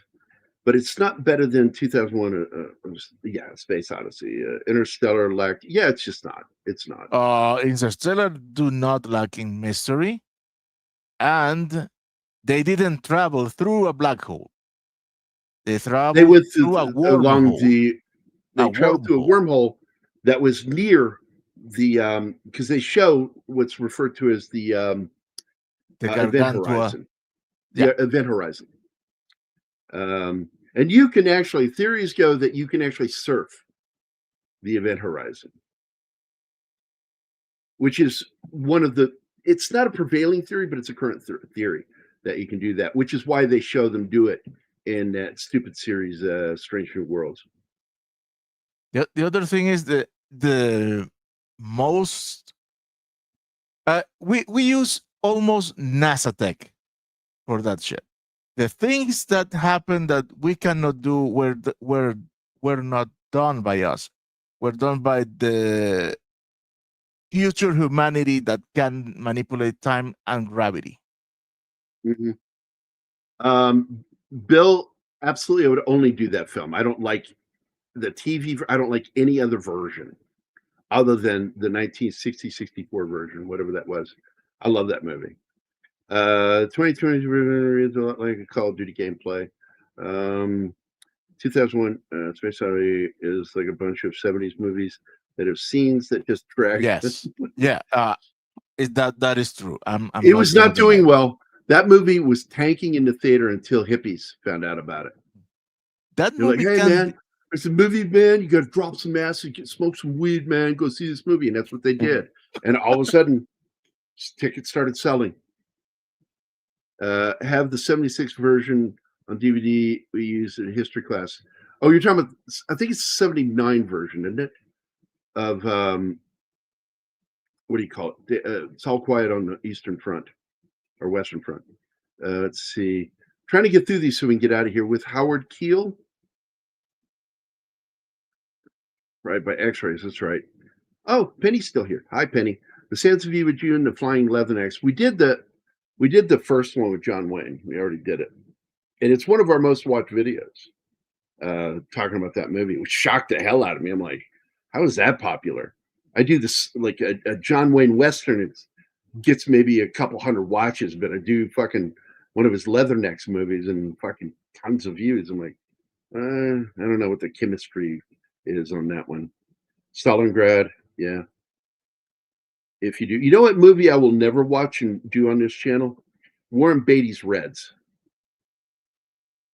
Fuck that movie. Don't know it. So Reds, Jack Nicholson, and what's her name? I can't remember. The chick, Julia Christie, I think, is who he's banging at the time. Betty was always banging his leading lady. So that's it. We're going to get the hell out of here. Gone over by 12 minutes. Said all I have to say. I love this fucking movie, Lawrence of Arabia. I think it is a perfect film. I can't find any flaw in it. Nowhere in it, other than the history. And I don't blame a movie for too much history as long as they show you some of it. They don't have to show it all. And at least get the basic history right. Unlike his other movie, The Bridge on the River Kwai, which is just, to me, garbage. So everybody, so Ronra, he wants his audio. Play his audio.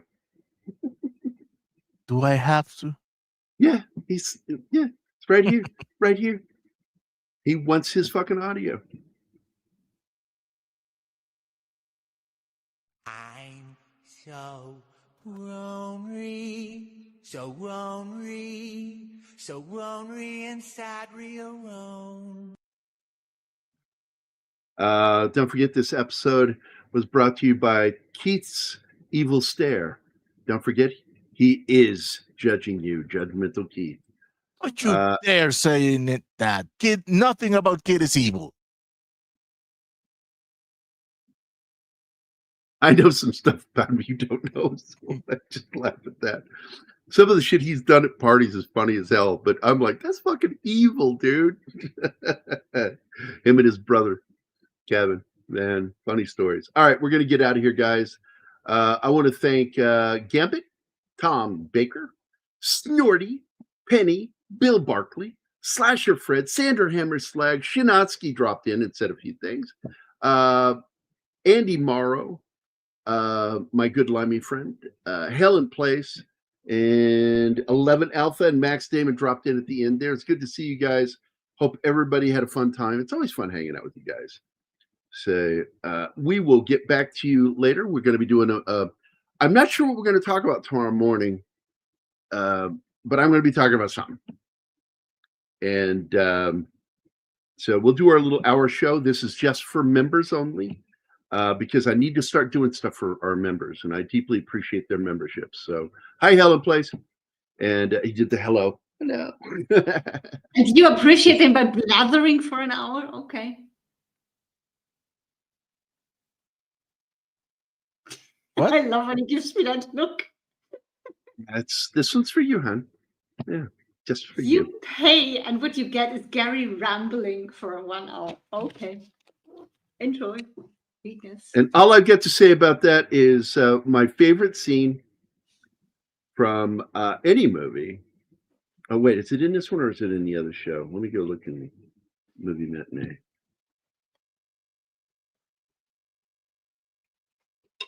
Is it? I thought I put it in here. Maybe I didn't. Doesn't matter. I hate that blink that it does when you switch from studio to studio. Yeah, I don't Really like weird. How can I make Nothing you can do, man. It's StreamYard, man. Doing what they do. All I got to say is, I like you. You have balls. there you go. So that's it. We're going to get out of here, guys. Everybody have a great day today. I'll see you tomorrow morning for those of you that are members. And then we'll see you again in the afternoon for what are we doing tomorrow afternoon? Tomorrow never dies. Yay. Yeah, I'm talking about Come tomorrow. on. Tomorrow. What's the movie? Just end the show. Why?